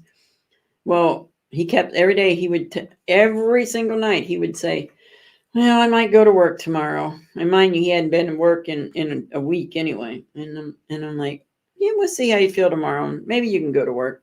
And my grandson's like, why don't you just tell me you can't go to work? I said, now, why would I do that, Joe? I know, he's not going to work, but he thinks he might go. So let's just let him have a good night thinking he might go to work, because he loved his job. So I think when you're older and you have issues, you should be allowed to go do what you want. Your family should not tell you can't go do something. Because my family would never tell. I mean, they might tell me, but like my daughter said, I'm not going to listen to them. Yeah, there you go, Tammy. Yeah, they told my mom she had brain cancer and she had surgery. And they told her that she would never live past 2 months. Well, she had her first seizure, how we found out, was on New Year's Day in 92. And she passed away December 27th of 92. So she lasted almost a year. So they really don't know. So if I've only got 2 years to live, I'm not going to do what I want to do. I'm going to be happy doing what I want to do. So, and before my son got sick, we were planning on going to Hagerstown. He didn't want me to go by myself. So he said he would go with me. Well, then he got sick and well, that never happened. So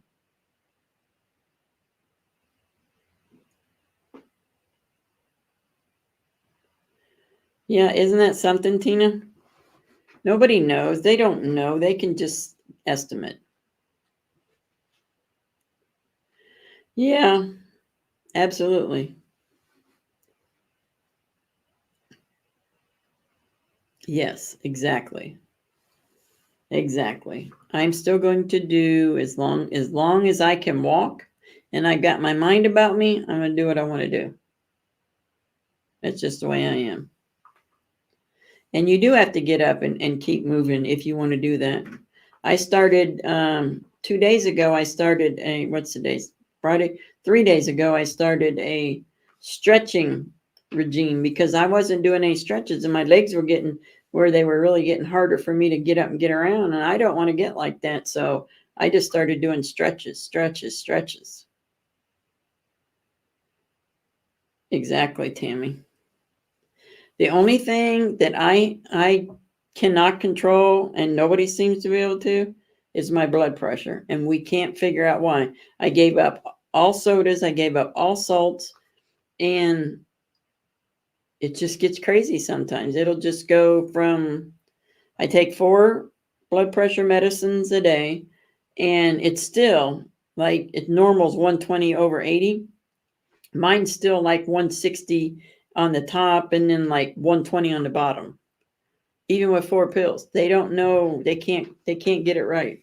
And I'd rather they just leave me alone because when they start messing with it, then it really gets crazy.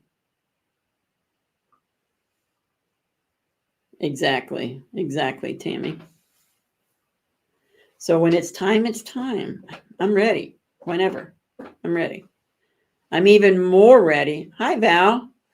I'm even more ready since my son passed away and went to heaven.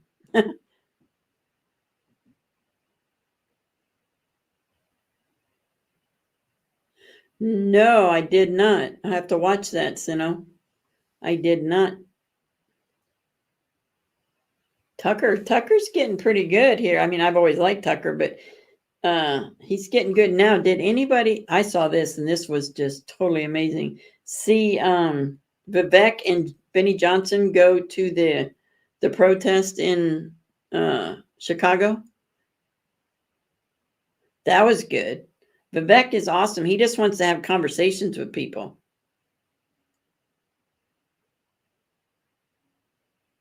Exactly, Tina. Exactly. Yeah, yeah. And see that I kind of understand. Like my sister, she's in pretty bad shape. She smokes. She's got COPD, emphysema. She just got out of the hospital. She's on oxygen, but she doesn't use her oxygen like she's supposed to. And she still smokes. And it wasn't that good, Tina. And but it's her life. She wants to smoke. She enjoys smoking. So I'm far be it from me to be the one at her house complaining at her. You know what? You know what you should be doing if you want to live. So that's up to you. So same with my neighbor across the street, Earl. And from the time I moved in here 12 years ago, that man would be outside with a cup of coffee in one hand and a cigarette in the other one. All the way up until the last 2 weeks he was alive. He still smoked cigarettes. And he had COPD, but they do what they want to do. So I'm not ever going to tell my sister, well, you got to quit smoking. I would like her to, but she's not going to. That's her choice. It's her life. Same way with my son. They wanted him to go on dialysis. And he asked him, he said, is it going to save my life? And they said, probably not. And he's like, then I don't want to do it. And I got angry with him. I mean, he hurt me when he said he didn't want it. I said, but you could live for a while. And he said, big deal, Mom. Who wants to live like that? I don't want to live on dialysis. So I came home and I called my pastor. And my pastor's like, well, if it's not going to save him only temporarily, then why are you angry? I said, because I don't want him to die. And he said, so you just answered my next question, which was, are you angry because he's going to die, or are you angry because he's going to die? And I said, I'm angry because he's going to die and leave me. He said, then it's not about you, it's about him. So you have to man up, pull up your panties, and go tell your son it's your choice. And I'm sorry that I acted like this. And Pastor was absolutely right. I was more angry that he chose to die and I wanted him to live, but it wasn't my choice. It was his choice.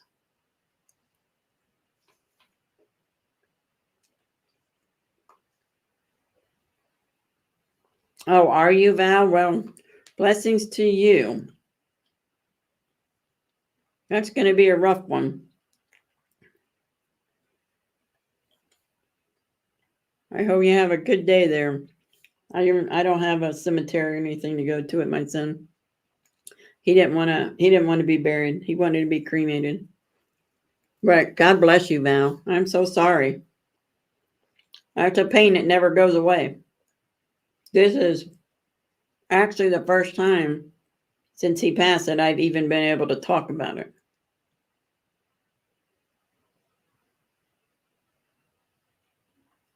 So we just have to let people do what they want to do. It's their life, right?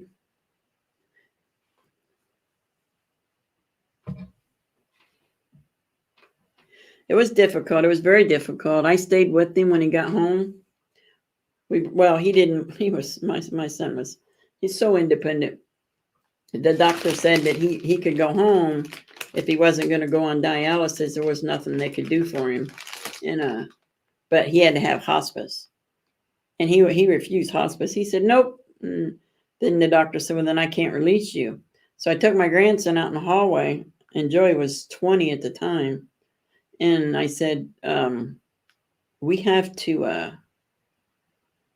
We got to talk him into letting hospice come to the house. They don't have to stay there, Joe. So let's just talk to him. So I talked to him, and then he agreed to it. So he said, as long as they can come one time. I said, well, they need to bring gloves and things like that. That's fine. So he told the doctor, he said, okay. He said, yeah, hospice can come.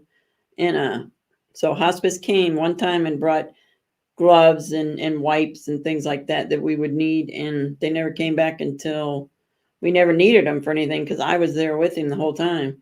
And I called, or I didn't call. My grandson called him the night that he passed away. They was only there twice. I took care of him. And I'd do it again. I took care of my mom, took care of my dad, took care of my brother, although my brother was still in the hospital when he passed.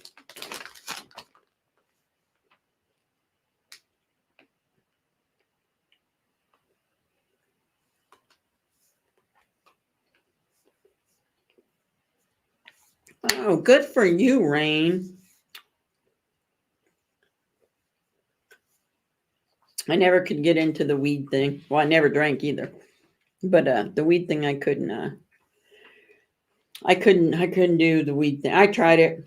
I thought it was stupid. You gotta buy it. Then you smoke it. Then you laugh at stupid stuff. And then you eat all the good stuff in the house, and then you go to sleep. Then you wake up and you're 10 pounds heavier. So you look at all that money you wasted, all that food you wasted. Nope, not for me.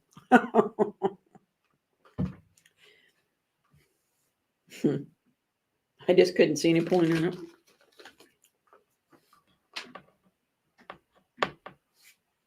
Thank you, Rain.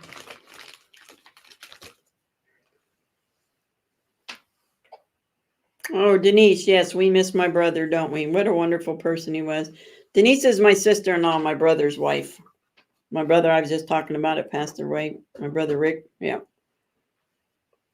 Denise is a great person. She is my sister.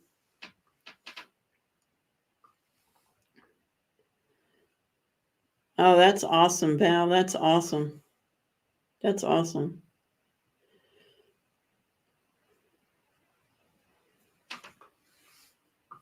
Oh, welcome back, Tammy. Denise in here is my sister-in-law. She is a wonderful, beautiful woman. I love you too, sis.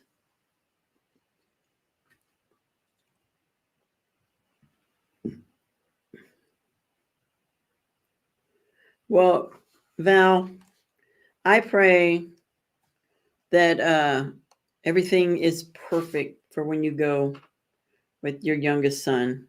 And he's been clean for 2 years.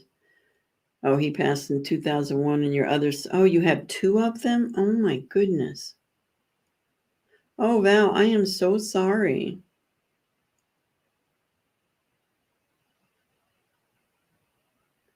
Oh, I'm so sorry, Val. God bless you, my dear. You'll see them again. You'll see them again. I know when my son passed, the first thing I told him when I knew it was happening, he was fighting it. I told him, I said, Uncle Rick's waiting for you. Uncle Ron is waiting for you. And Emily, my niece Emily, who had passed away, is waiting on you. So don't make him wait too long, son. And I kissed his forehead, and I don't know, about 5 seconds later, he was gone.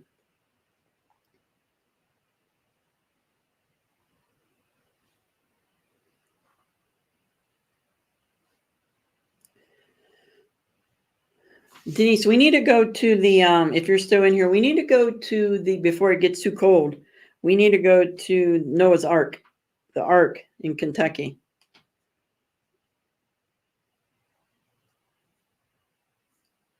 We need to make plans to do that, and we'll just go do it regardless. I don't have anything coming up except the cataract surgery. So we can make plans to do that. That's what I was going to tell you the other night when I called you, and then I totally forgot. Yes, let's do it. Let's make plans. Because I just have the cataract surgery, and I'll find out Tuesday when they're going to do that. But that's all I got coming up. And I can put the cataract surgery off if I want to. Donut delivery. Sean's got donuts now? Yes. All right. Let me look into it. Well, you're closer to it than I am, aren't you? Because it's in Kentucky, but is it closer to you or closer to me? I can't remember. It's not in Louisville, right? It's North Kentucky.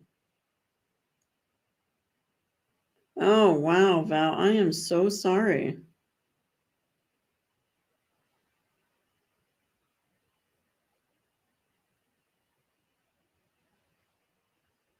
Oh, I am so sorry, Val. You are a strong woman right there. And I say that because losing one child is bad enough. But you losing more is even worse. I have a sister that lost her only 2 children to cystic fibrosis.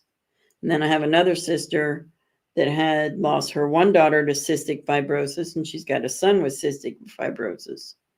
So, okay, we'll have to check it out, Denise. I'll check it out and let you know, because I really want to go to that before winter comes. That's what I was going to tell you the other day when I text you, and then you called me, and I totally forgot. We got talking about something else, and I totally forgot. But everybody knows how my mind is. Yes, God bless you, Val. Oh my goodness. Yes. Wow.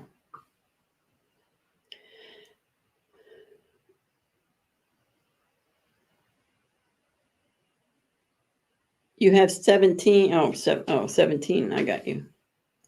Rain. Well, I'm proud of you, Rain. I'm proud of you. Alcohol was something I never, or drugs was something I never really cared about. And both of my parents were alcoholics, bad alcoholics. And I just said I would never do that. I'd never let my kids see such a thing.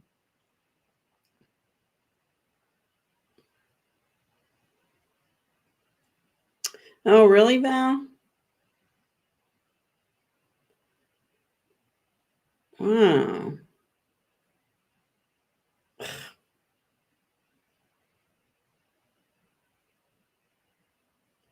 Well, Val, we'll keep you in prayer.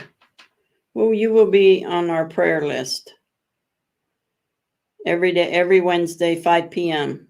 You're welcome to come here, and if you can, and join our prayer our prayer time.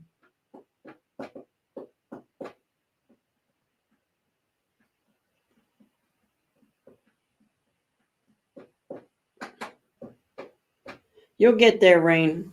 You're doing good now, so you'll get there. You'll be all right. They say alcohol is harder to get off of than drugs. So if you've been this long, you're doing good. I'm proud of you. Very proud of you.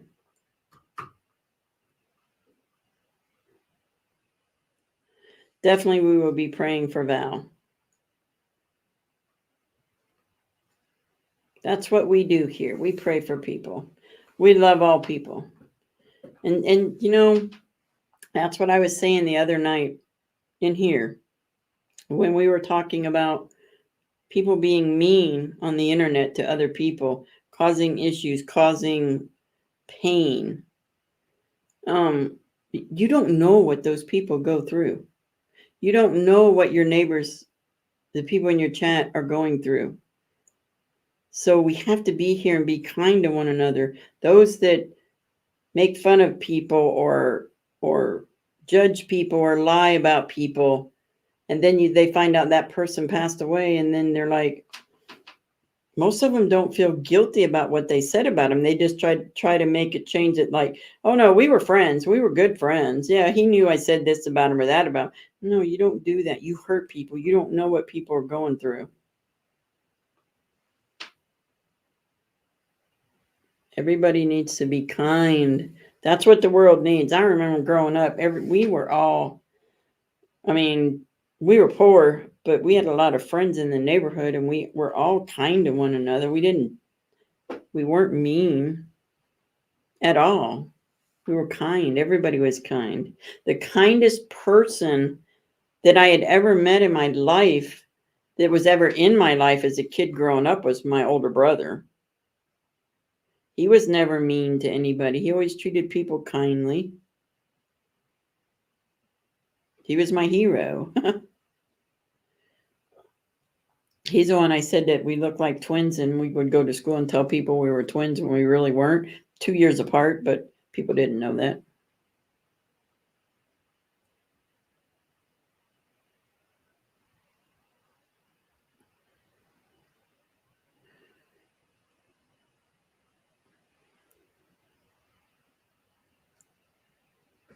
There's nothing wrong with that. I mean, I don't think there's anything wrong with weed myself. I just don't like it because I just don't like the way it makes me feel, and it costs money. So,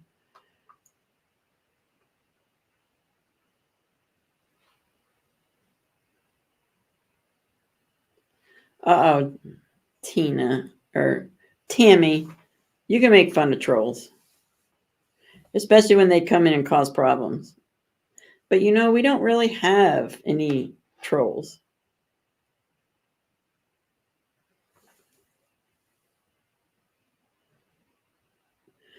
Oh, really, Kamina? I watch CBN too. Not often, but I mean, not like I should, but yes, Val. That's awesome that you quit, but don't beat yourself up over it, okay? It's good that you did, and I understand the epilepsy because my youngest brother, well, not my youngest, my second to youngest brother, was born with epilepsy. When he was a little kid, he would always have seizures, always. You just never knew when they were coming on, and boom, there they were.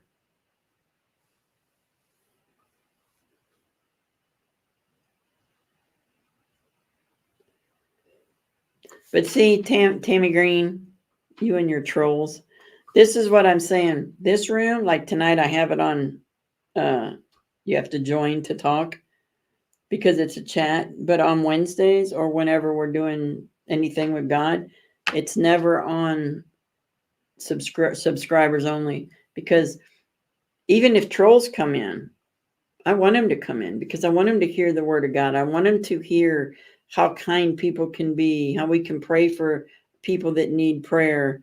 And then when they leave, they can take that with them. And it may not strike them now, but it will strike them, I pray. Someday they will look back and say, whoa. and it'll change your life. So I don't want to block their blessings. But right now I can block anybody's. If if you're a troll and you're coming in, you got to join, and then you'll be booted out. Feisty, I believe that it is better than the man-made meds. Absolutely. I just don't like it. I don't like the way it makes you feel. And you got to spend money, and then I eat stuff, and then I gain weight, and so I wake up and I've spent money, and I don't have no more good food to eat, and I'm 10 pounds heavier. So, and I laughed at stupid stuff that I wouldn't laugh at.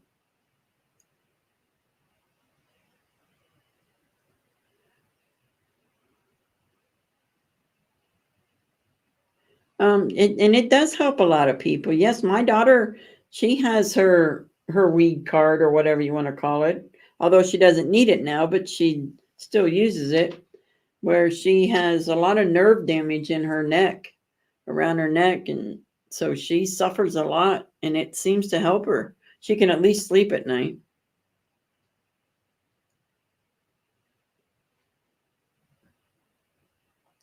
Right, yeah. Yeah, I mean, I don't judge anybody for what they do, because I have family members that drink a lot. And I mean, their life is drinking, and their life is drugs, and I just pray for them. I don't judge them. I will always help them. I will always be there for them, because I know one day God's going to heal, and He's going to take that away from them, and they're going to remember that I was there and I didn't walk away from them.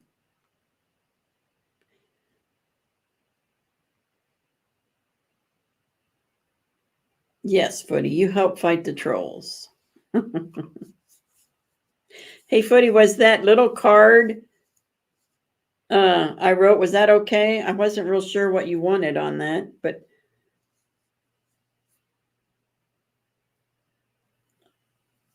that little orange card.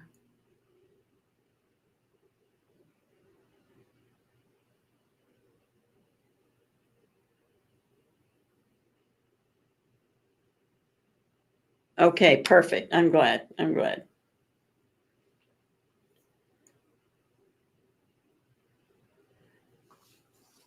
It got there pretty fast too. I was surprised.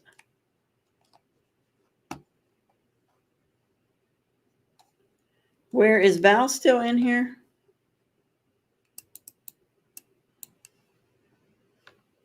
Oh, there you go. So is that what you're talking about? That's what I was just getting ready to do. Dana, invite her to your Bible study in the mornings. And I believe Val has Bible studies too. She also has things that she does. Bible study. She has chat for, Christians chat and things like that, fellowship.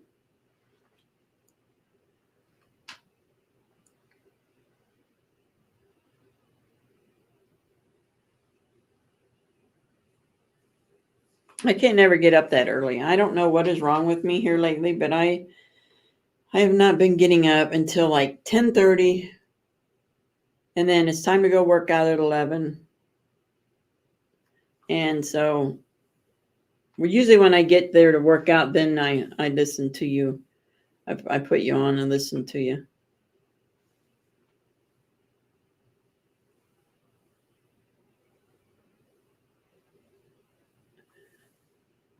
Well, that's good, Val.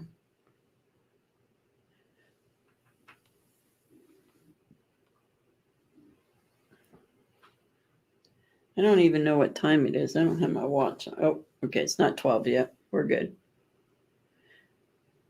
Hey, Footer. Who is that? Oh, that's Footy. Yeah, I'm glad everybody's here. It's wonderful. We can just have a chat. Now, tomorrow night's game night, and for sure it's bingo. And there may be a couple other ones. I'm trying to figure out the hangman. I think the hangman would be fun. I think the hangman would be really fun. So tomorrow, tomorrow I have to go to the funeral. There's something else I had to do tomorrow. I forget. Oh, I'm looking for some old quilts. So there's an auction house the next little town over. I may go up there and check out the auction house and see what they got. I want a quilt. Like a real quilt, not a fake one.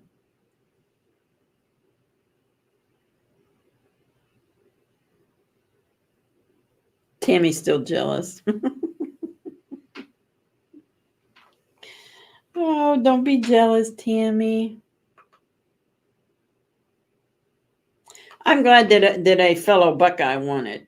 And I had no idea that you were even from Ohio, so I was kind of shocked about that. I was like, what?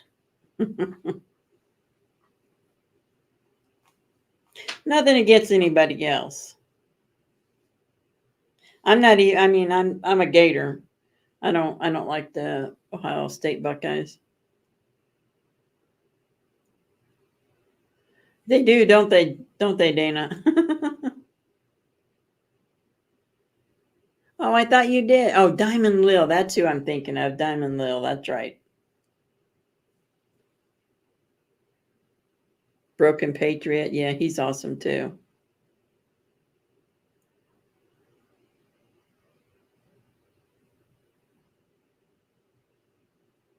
Well, we're here for you, Val.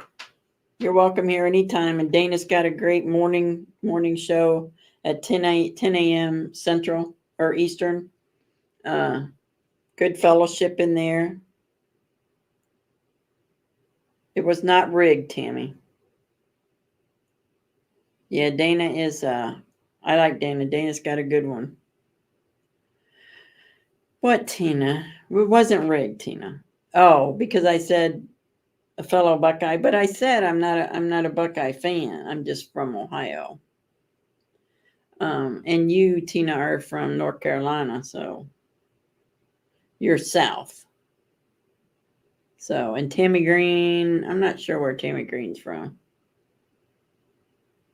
If you guys notice on the J6, I put Ohio, Florida, Alabama, Texas, and Tennessee.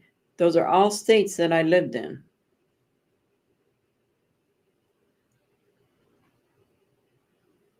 Yes, Broken Patriot's awesome.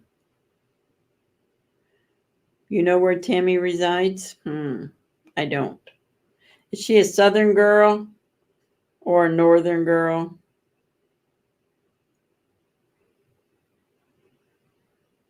You are, Tina. You should move from North Carolina. No, North Carolina is nice. I have friends that live in Charlotte. Not in Charlotte, but that area. And I've been there. It's pretty nice. You're a deplorable in a flyover country.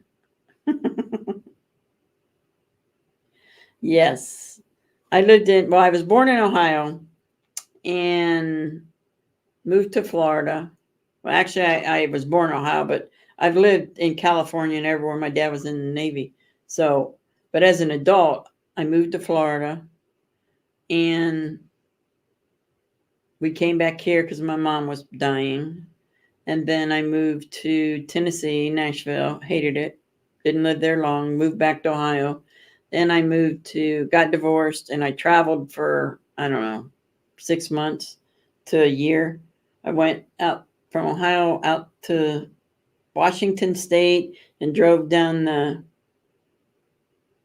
I-5 and then went over to Texas. And then I said, okay, so money's running out. So where am I going to live? So I lived in Dallas, Texas for quite a while. And then I ended up moving back to Florida. And then I came here.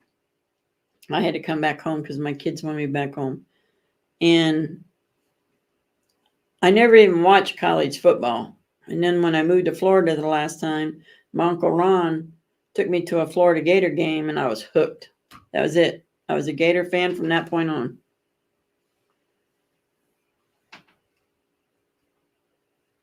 So I kind of traveled everywhere. I don't think there's any place I haven't been, to be honest.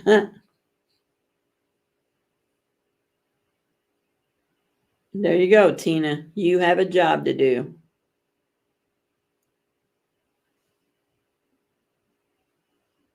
Yes, we are, Val. We're very happy you came in here tonight. And you are welcome in tomorrow night when we play our games. You're welcome in. I don't go live on Sundays. I never go live on Sundays unless something happens and I have to. But Sundays I don't go live. Then Mondays I do. Tuesday nights I do. Wednesday at 5 I do. Wednesday at 10 I do. Last night was Thursday. I didn't go live last night. I was tired. Yeah, I lived in San Diego, California when I was a little kid.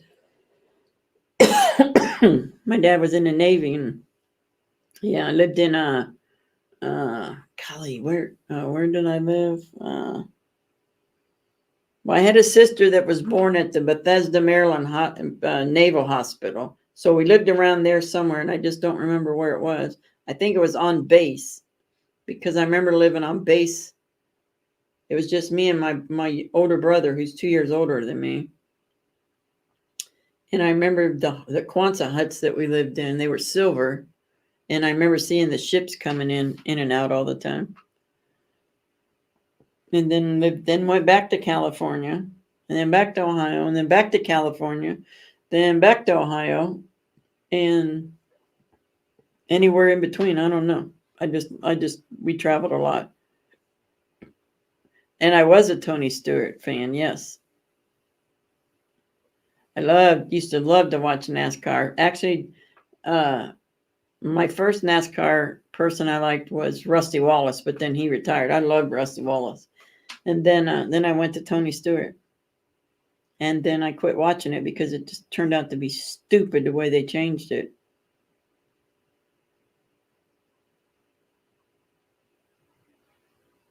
Yeah, we're just a huge family, and we love everybody, and we pray for everybody, and we help each other out. All right, Dana, we love you. God bless you. Sleep well. Maybe I'll see you tomorrow. No guarantee. Well, yeah, I got to be up early. I won't be able to watch. I got a funeral to go to. My neighbor's funeral's tomorrow, so they're having calling hours from 10 to 12, and then the funeral at 12. So yeah, I won't be able to be on tomorrow with you. But have a good show tomorrow, like you always do, and God bless you. What does that mean, KFG?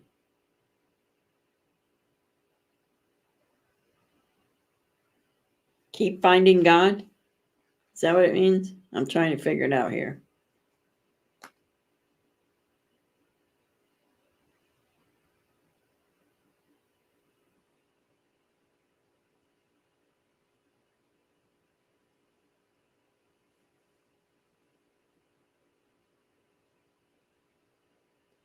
Oh, absolutely. Spend some time with your son. I'm like that with my grandson. I don't get to see him very often either. He works out of town. But yes, nothing to forgive you for, my dear. Family first. Family first. Okay, keep finding God. Okay, that's what I thought.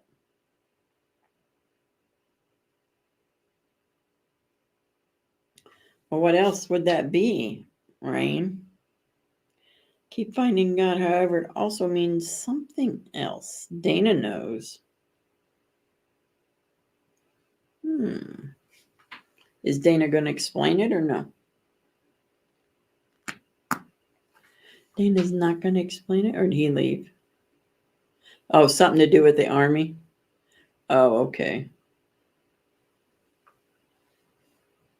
Got ya.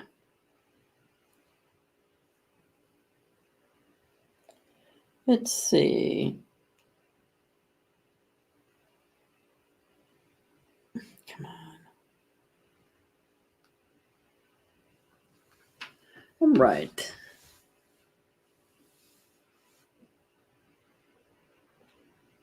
Oh, awesome, Val. Awesome. Just keep coming back. We're just one big happy family, and we all try to help each other. And sometimes we try to act like we're doctors, but we always make sure you know that we are not doctors. And we don't have a problem talking about issues that we are dealing with because we're all here for each other.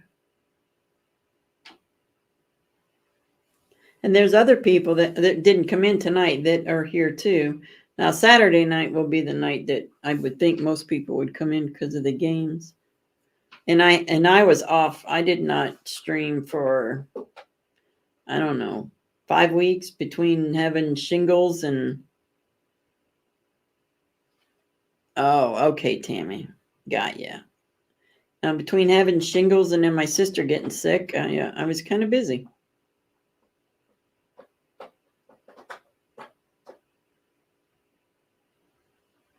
Yeah, I like pixie sticks. I love pixie sticks.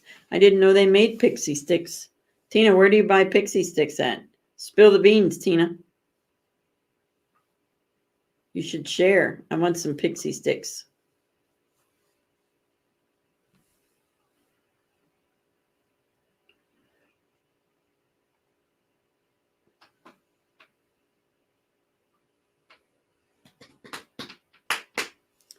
So I will be on tomorrow night at 10 p.m.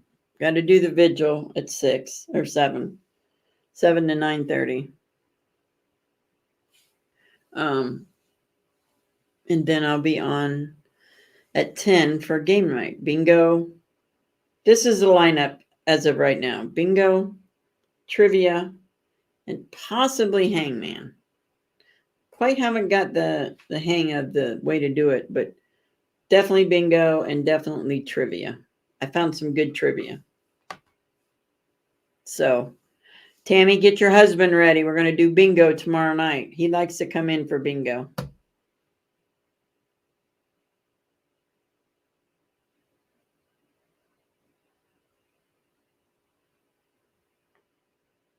Okay, thank you, Val. Thank you.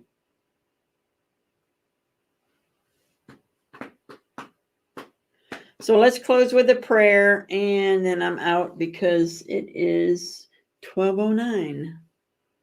Are you guys ready to go? I don't want to keep anybody up. If you want to stay in chat, put a 1 in chat. Put a 1 in chat if you want to stay, or 2 if you just want to go. Okay, so 4 corners. Let me draw you a picture. Rain. 4 corners is fun. So, okay, so we'll stay in chat for a little bit longer. We're going to do, let me get this written down. Where is my, there they are.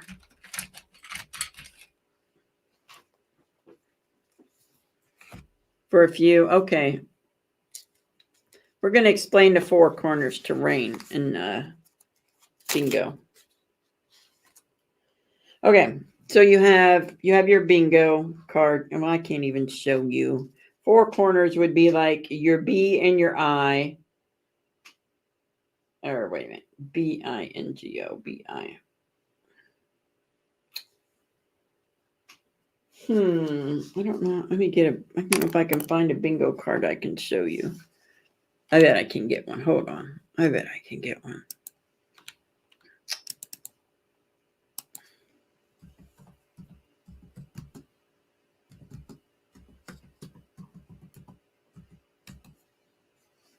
Okay, let's see. Image. All right, here we go. I'm going to show you, Rain, and this would be perfect for everybody, so you know what's what. Go here. Present. Here we go. Share. See this 4 corners right here, Rain? That's the 4 corners. You can have one there, down here, and down here. These are different. These are kind of cool. You can, you guys can go there. Just type in bingo 4 corners and all these different ways to play. But let me make sure Rain got that. Did you get that, Rain? Did you see it? All right, Denise. Oh, you walked miles today? Oh, at the Kentucky State Fair? Oh, I bet. All right, I love you. Good night. I will get a hold of you as soon as I get done looking for the Noah's Ark. I love you, sister.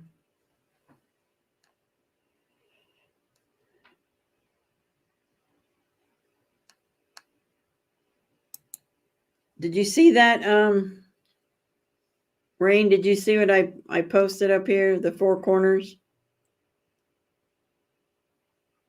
Yes. Let me make this bigger so you can see it. These right here are the four corners right there.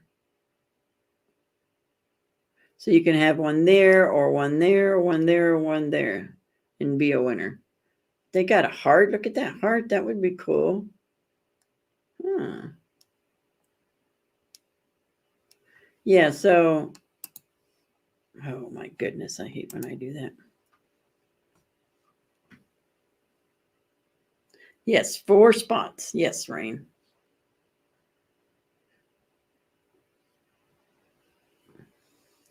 So who is this Art? Is that Art Altner? You may not like me, but I'm honest. Why wouldn't we like you? As long as you're nice.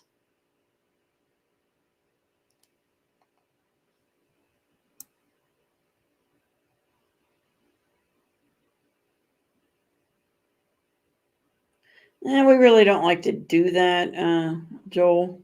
I mean, if you got something you want to say, you can say it, but we're not gonna do that. I think that's. I don't think that's. I think that's. No, I'm not gonna do that. No, I don't want to play Who's God is Better because no, that's not what we do here. You are welcome to stay and listen to us, but we're not going to have a contest on whose God is better. Because for me and most of us in here, there's only one God.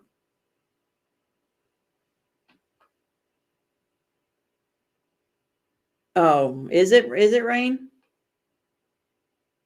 Yeah, each 4 corners would be, if you get it 1, then you're done. Kim is lurking.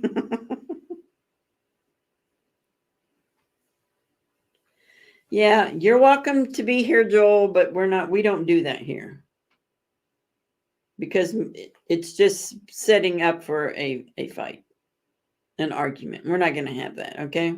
You can believe what you want to believe, that's fine, and we're going to believe what we want to believe, and we're not going to have an argument about it or a test which God's better. That's like testing saying which football team's better. Everybody's going to have a different answer, and then eventually they're going to end up into an argument. Here, we know which God is better.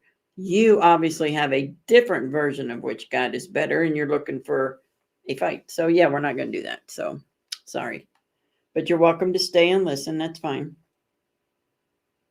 You could have won and didn't know. So now you know, Footy, what 4 corners is? It's just like a postage stamp, basically. It's about the size of a postage stamp in the corner.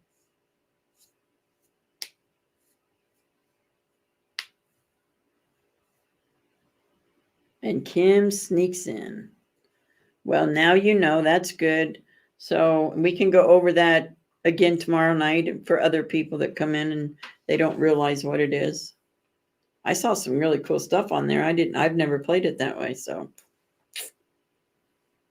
we might have to try some of that. What do you think? Kim, are you feeling okay there?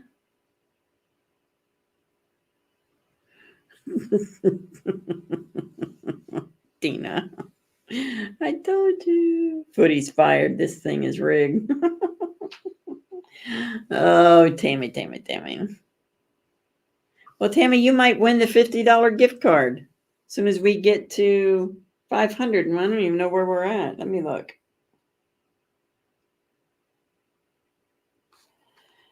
Oh, let me see. 418. We'll get there. It's better to have quality over quantity. And we have quality people in our chat.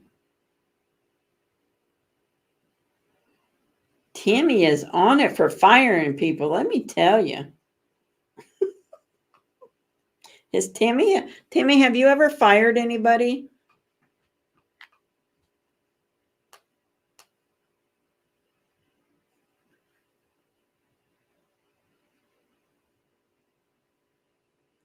We need 82 more. Oh yeah, you guys did win the 420 million. We're just waiting. Yeah, keep waiting. Yeah, we ain't waiting on the money.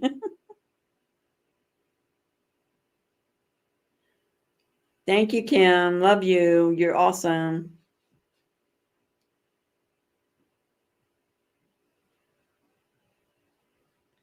Yes, we love you, Kim. You need to get better. God needs to fix you. God needs to fix you.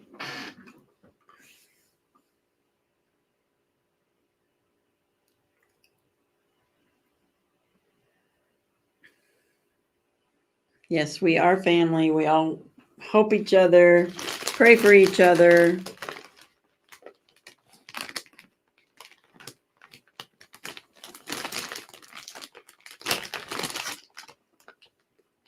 I gotta quit eating these grapes. I'm not gonna have any more left tomorrow. I'm gonna have to go to the store tomorrow.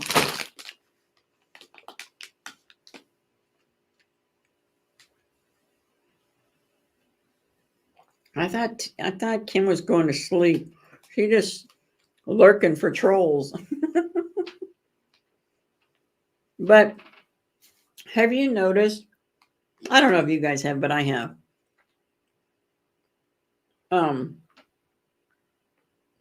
Okay, Tammy. When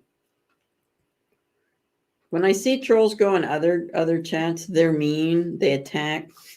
But I think it's all how we approach them. I knew he was a troll. I just knew it. It's all in how you approach them. You just kind of, it's, dang on it. It's hard for people to be mean to somebody that's super nice to them.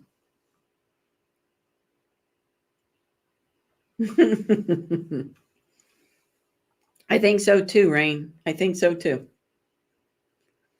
But if you're nice to them, they don't know how to be, they don't, you just ruined their whole plan.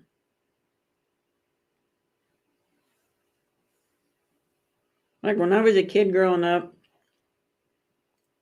there were bullies and I got picked on, but I could handle it. But then other kids would just start crying and the bullies didn't care. And then I would guilt them to death. I mean, I would guilt them so bad and they would just walk away. And that's what you have to do. You have to guilt them. Don't join in there. Don't play with them.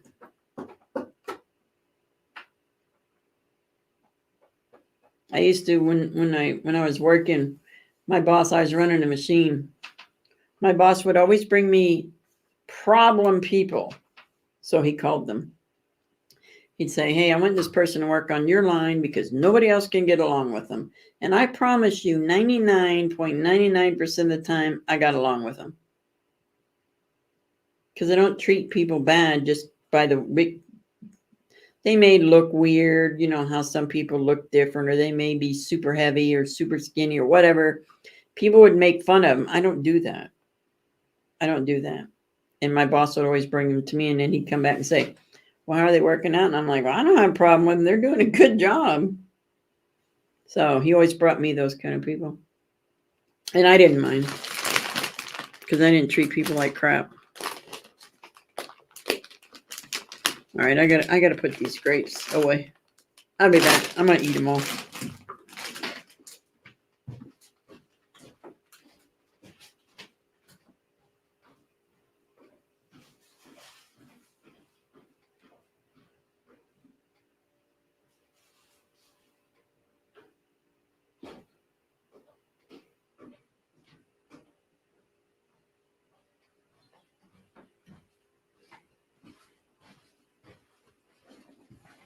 Okay, there we go. They're put away.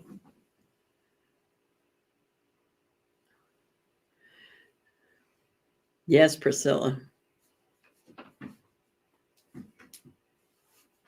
We have to make sure we pray for them, those in our J6ers, all of them.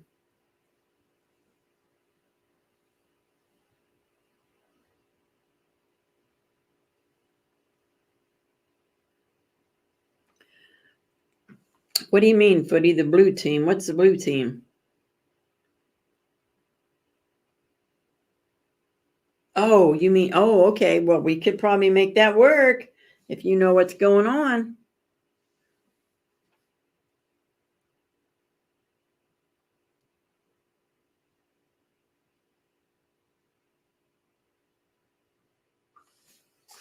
Okay.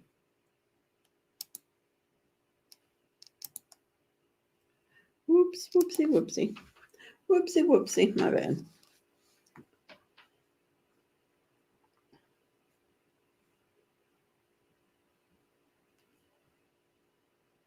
Yes, Priscilla, we're waiting.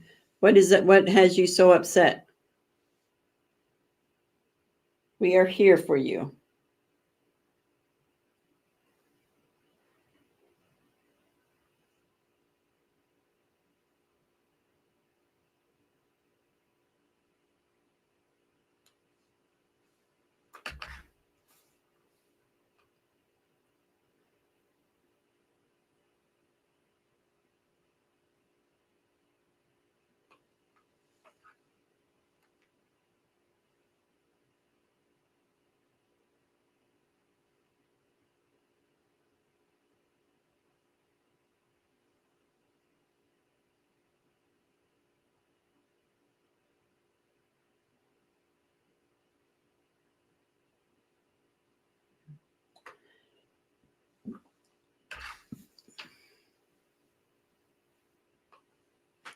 I think I missed it. I don't know what video you're talking about, Priscilla.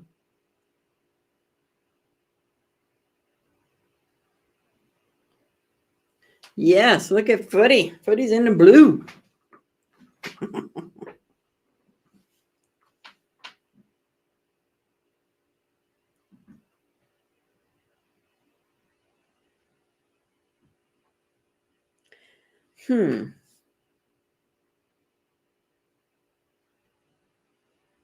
Where do we find this at, Priscilla?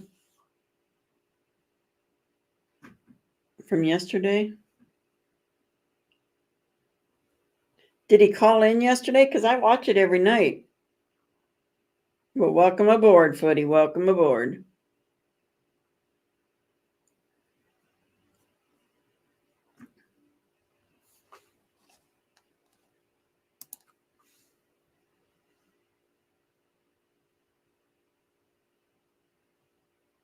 Yes, you will, Footy. We know. Okay.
Yeah, I saw that, Val. He did a video. I saw that.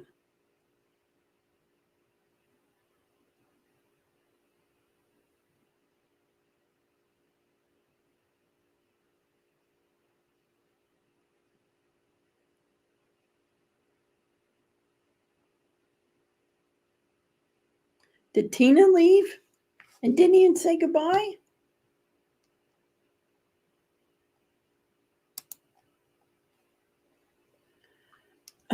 Tina.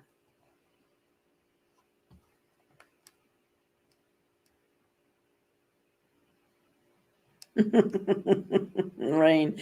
Where's Tina? Oh, she must be checking on baby girl. Haven't seen her. Oh, she's up here, way up. No, she's not even up here. Where's Tina? Oh.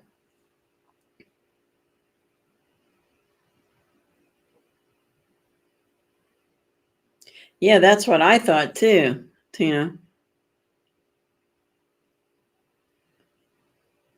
Because they said they didn't have a J6 pod. But then there was something else going on a few weeks back about that. Yeah, Tina's sneaking around for sure. And uh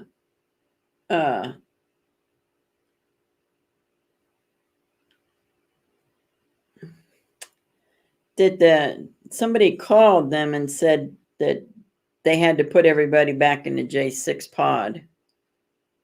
So I'm not sure. Not sure what's going on there, guys.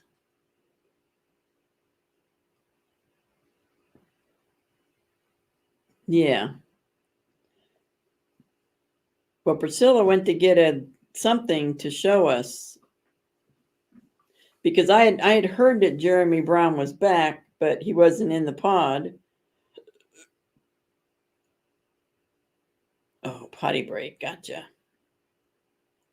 Potty break.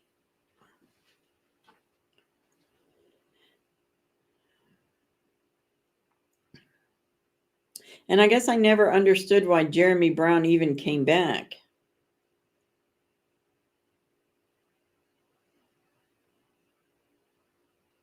Yeah, we absolutely do, Tammy. Absolutely. I don't understand. I guess I thought Jeremy got moved somewhere else. Like, I don't remember even where, but now he's back and I don't understand what's going on. I mean, it's hard for me to pay attention all the time when I'm modding.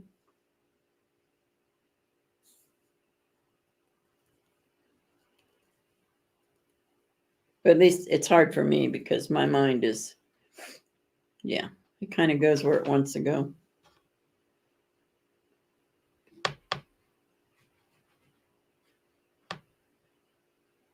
Oh, that's right. Sentencing. That's right. Because he's getting ready to be sentenced. So they brought him back. But they won't put him in a J6 pod. They'll just leave him in the hole. That's right. I remember.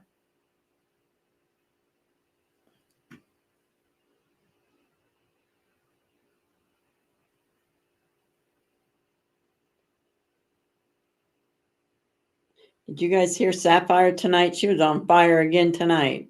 She could have done a mic drop. Okay, so there's the link to what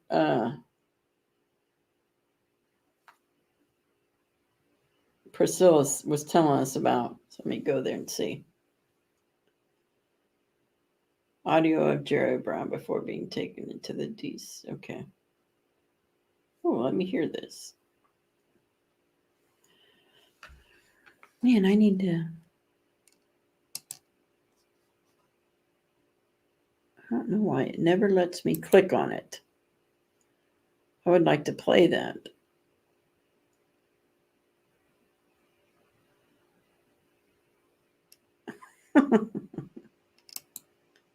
Delete. Nope, nope, nope. Don't want to do that. I'm trying to get it. I can't get it on my. Every time I go over it with my mouse, it disappears, and then I try to. Oh, wait a minute. Let's do it this way. Nope. That's not it. Oh, goodness. Where is it? See, it disappeared now.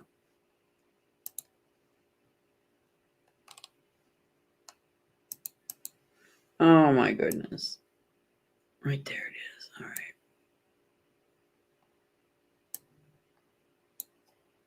See, right there it is, but it won't let me. I can't. I can't get it to play. Let me see something here. Nope. I don't know why I can't click on it. It just won't let me click on it and play it.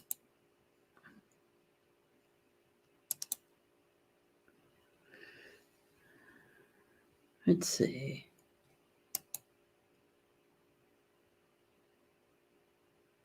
Oh, cancel that. That's not it. I'll get it here. I'll figure it out.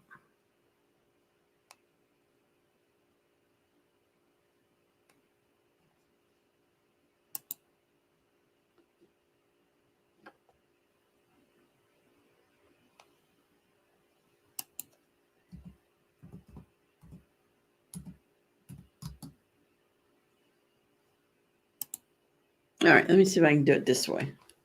Let's see.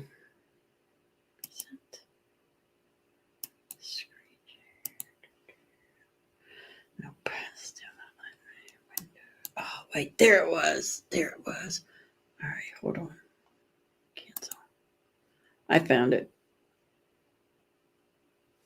It's up here. Download. Oh, it's not there now. Great. All right, let me go up here. Share.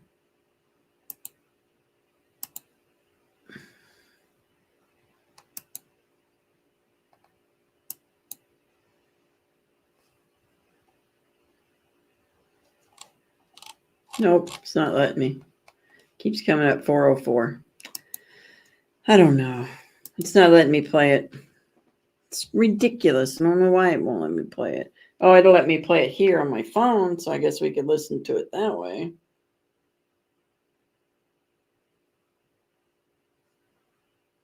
Turn my phone on.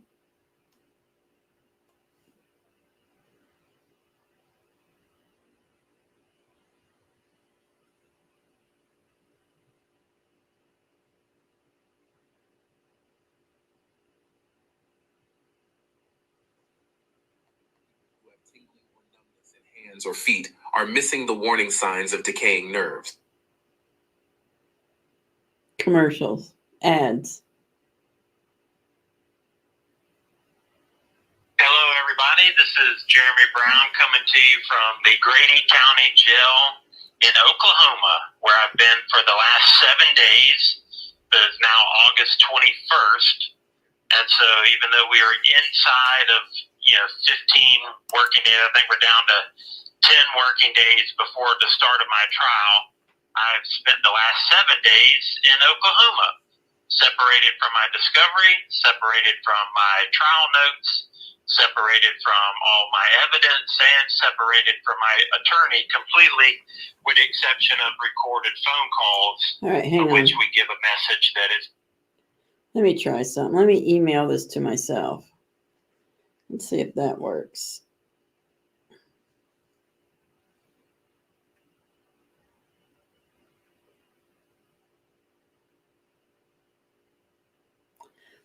I've tried, Tina. I can't. Every time I take my thing over it, it disappears and I can't do anything with it. Even right here. Yeah, I can't. All right, hold on. I'm going to see if I can mail it to myself. Okay. I will mail it to myself.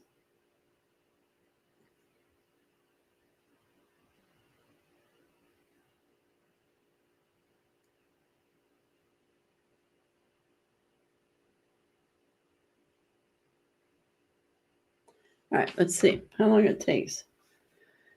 I got it downloaded up here. It downloaded, but it's not letting me do anything with it. I can't. It doesn't do anything. All right, hold on, guys. I'm just learning this stuff, so. Jeez, I got to go to my email first, big dummy.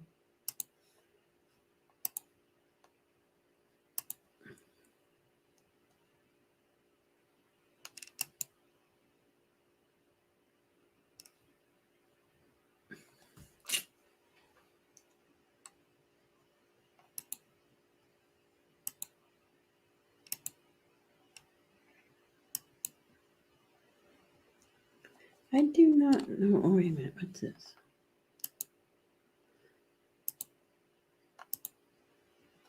I don't know why it's not letting my email come through. Nothing's coming through. All right, let me sign out and sign back in.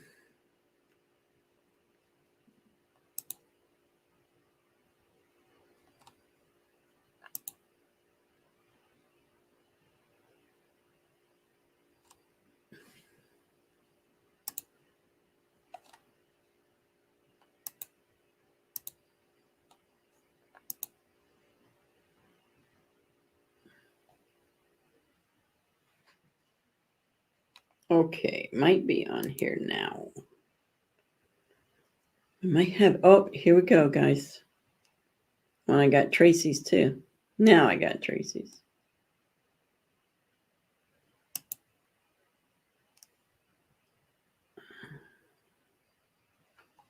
It's not. What?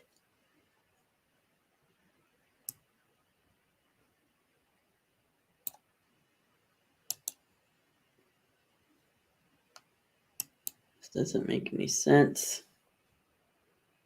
Okay, let's try it. I don't know if it's going to work, to be honest. Share screen, share screen.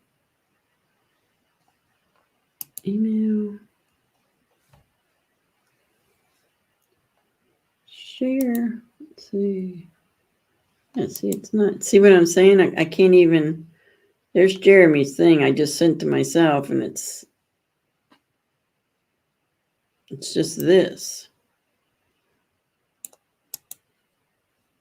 So copy.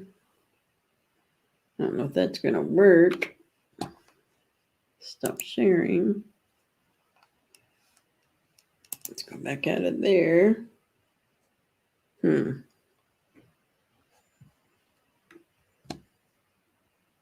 Present. Video file, maybe? Here we go, maybe. Nope.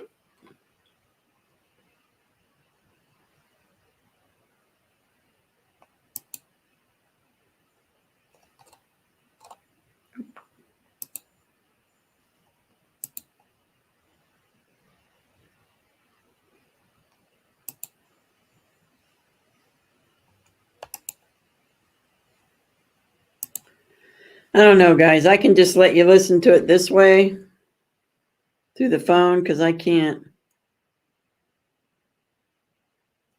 figure it out. This delicious Costa Rican tea is going viral because it goes against everything that the weight loss industry tells you. Watch what boiled I eggs do to your need body. computer lessons. Have you ever noticed how you could easily eat through? Hello, everybody. This is Jeremy Brown coming to you from the Grady County Jail in Oklahoma, where I've been for the last 7 days. It's now August 21st. And so even though we are inside of 15 working days, I think we're down to 10 working days before the start of my trial, I've spent the last 7 days in Oklahoma, separated from my discovery, separated from my trial notes, Tina. separated from all my evidence, and separated from my attorney completely, with the exception of recorded phone calls, of which we give a message that it's between an attorney and a client. But since when has a warning from an American citizen to the government ever been heeded? But that's where we are, and so I wanted to take the opportunity to provide this brief update on what we're currently facing. And if you might notice, I'm a little grayer, a little paler, a little skinnier. But I wanted to provide this update as we approach trial date of September 4th, just to reiterate what we're facing and what the lengths the government is going through in order to prevent me from testifying. Now, keep in mind, I'm facing 2 misdemeanors. That's it. Two misdemeanors, each punishable by no more than a year in jail. Okay, And so, and yet the extent that government is going to, in order to prevent or to make as difficult as possible for me to defend myself against these two misdemeanors, because they know that that's not what I'm going to do. What I'm going to do is I'm going to testify to the truth and the reality of January 6th and my involvement, not only with the Oath Keepers, but also my involvement with the Good federal night, government. as they Sino. attempted Thank to you for coming recruit in. me God bless you. prior to Sweet dreams. the January 6th event, unbeknownst to me at the time, but of course it became very clear after the Hey, events Broken. of January 6th what had happened. So they know this. They know that I have a recording of this, and they do not want my story to get out there. And I've made it very widely known that I'm utilizing this opportunity to get on the stand in a misdemeanor trial to, you know, to make the truth known to the American people on the record, under oath. All right. So the government is doing I know, everything Priscilla, that they it's possibly sad. can to prevent For me from doing misdemeanors. that. And their main thing is to interrupt my ability to prepare for trial. Oh, awesome, To move Broken. me into a controlled environment known as the DC Gulag, or what's also known as the DC Federal Jail. So we really are approaching a major mission decision line for me, because I've been waging this war for almost 4 years now. And through the generous donations of very few American people, we've been able to stay just barely in front of the financial tools that the government are using against me, which are the massive expenditures in legal representation, the thousands of dollars it costs to get transcripts in order to file appeals, or even to just, publicize what was said at a trial that most Americans are not allowed to even attend. And so we've been able to stay ahead of that, but here we're approaching trial. My defense funds are fairly depleted, and the government knows all this. I mean, even right now, as we speak, the government is very likely involved in the shutting down of social media accounts, the interference technologically of even people that are associated with me that have mentioned our website or posted about us are now having these unexplained technical difficulties. And they're really not unexplained. I mean, this is what the Twitter files have revealed, that there is an unholy alliance between big tech and the federal government, and they will allow what they want to allow, and they will disallow what they don't want to allow. So obviously the story of Jeremy Brown is very much not allowable. And so we're starting to see that. And really this all started as we started to cover these last 3 weeks of events, the posting of legal documents, the posting of legal filings. And so I want to go over what exactly has happened in the last 3 weeks to get us to this point. And then I kind of just want to explain to you, what I am facing as part of this mission decision line, because a mission decision line is where it's the point of no return, right? You're on the helicopter, you're flying toward your target. Maybe you lost one bird en route. You, as the commander, have to make the decision. Can we continue the mission? Will it be successful? Or Footy. God bless you. Sweet dreams. This is really what a mission decision line is, and this is what I'm facing personally. It's what I'm facing financially. It's what I'm facing through, my selection of legal counsel going forward, because the government has unlimited resources. I think there's like 15 different prosecutors on this case versus my one trial attorney. I don't have the ability to fly those 15 prosecutors to random cities all over the United States a week before trial, but the government does have the ability to do that to me. So about 3 weeks ago, the government came to me with a plea deal. Now, keep in mind, there are two things that the government wants out of all this. One, they want me completely silenced at all costs, right? And then two, they want me in their control, because the entire movement of me to DC is so that they can then delay proceedings, they can stack charges, but see, I'll be in DC. And anything could happen in D.C. I could fall in the shower. I could accidentally miss my mouth brushing my teeth and stab myself in the neck 45 times. Anything can happen True. in the control Sad of but this true. tyrannical and evil federal government. And so this is what they want. The idea that they are going to proceed to trial on Yes, we September will pray 4th for is merely Silly. just a ruse, right? It was the ruse used to trigger my movement from Florida to D.C. But now already the government is positioning and posturing to not go to trial on September 4th. So let me just go over the last 3 weeks. So about 3 weeks ago, they came with a plea agreement. And that plea agreement, we went over in detail with Mick Rosario from, I believe the name of her show is Intentional. And the interviews with Mick going through the plea deal have been posted, and you can certainly listen to them. And I recommend that you listen to them so that you understand what those who are reported to have pled guilty to, what they have gone through, right? Because I go line by line through the plea agreement and I explain that these aren't plea agreements, right? These are struggle sessions. These are Soviet-style tactics of getting you to lay on the table while the executioner offers you a quick death or a slow and painful disembowelment, right? So, but the government came with one of these plea agreements to me, and basically they wanted to drop it from 2 misdemeanors to 1 little misdemeanor. Just 1 little misdemeanor, Jeremy. If you just plead to just 1 little misdemeanor, then we can make this all go away. As long as you don't read the plea agreement, it says you admit that everything the government has said is true. You admit that our damage estimates are near $3 million, which is completely ridiculous. I don't know who. I mean, clearly they haven't talked to the Biden administration to be able to get some of the cheap labor coming across the southern border to do the repairs. The labor costs would have been in the hundreds of thousands of dollars. But this is what a plea agreement is. It is you waiving your rights to appeal. It is you basically saying, I'm ugly, you're pretty, I'm dumb, you're smart, all of these things, right? All in exchange for us stopping the destruction of your life, right? And so, of course, as I've said all along, I will accept no plea deal because I've broken no law. Good. The government knows this. I know this.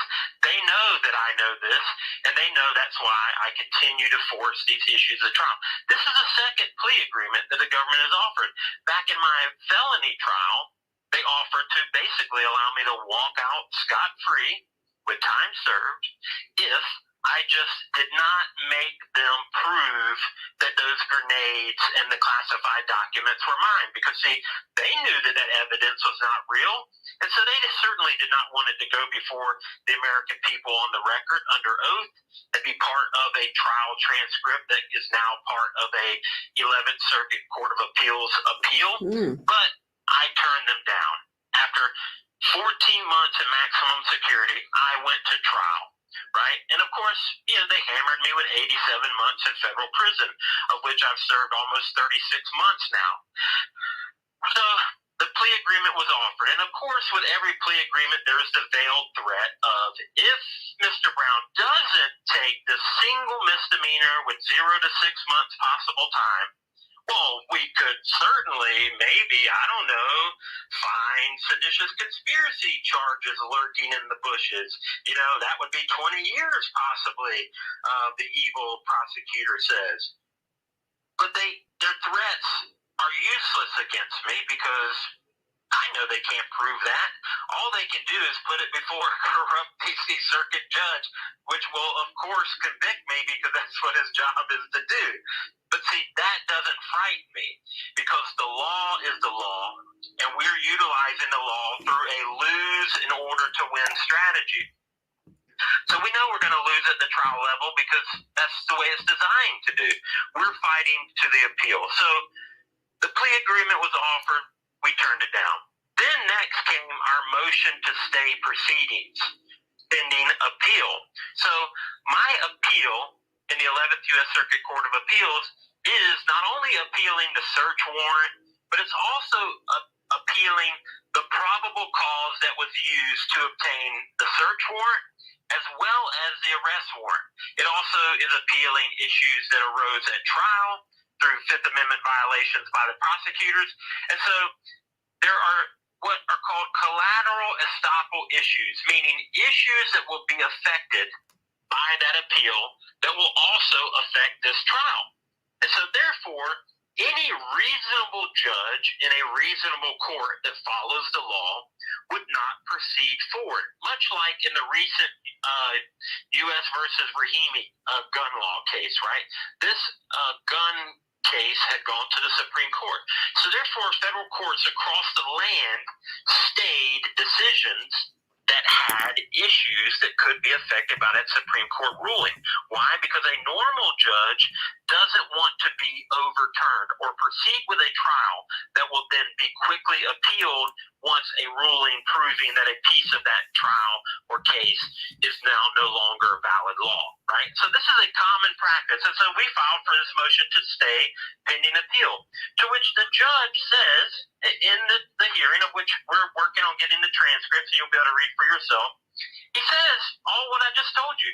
He says that if there are issues affecting the evidence that may be used at trial, then certainly he would see fit to rule in favor of our stay. But then the government says, oh, well, Your Honor, we're not going to use any of the evidence from the search warrant, so we can proceed. We'll file a little notice, which doesn't even say that they won't use the evidence. It just says that they reserve the right to use it in a different way, right? So it's a notice of a non-notice, right? But the judge admits it, then the prosecution says, oh, well, we're not going to use that evidence. But again, this wasn't the only issue on appeal. And then the judge says something very profound. Okay, Val. Good night. God bless you. Meaning, he's ruling on whether or not the case should proceed or not, based on whether or not issues in the appeal would affect the trial, but yet states on the record that he's not even read the brief. And then he denies our stay motion. So that triggered us to our next strategy, which was filing a Federal Rule of Criminal Procedure 43B2 notice. The Federal Rules of Criminal Procedure basically are the rules of how a court is supposed to operate. Most of them violate constitutional rights. But hey, since when does that matter, right? But 43B2 is in reference to a defendant's presence and when it is necessary. So 43A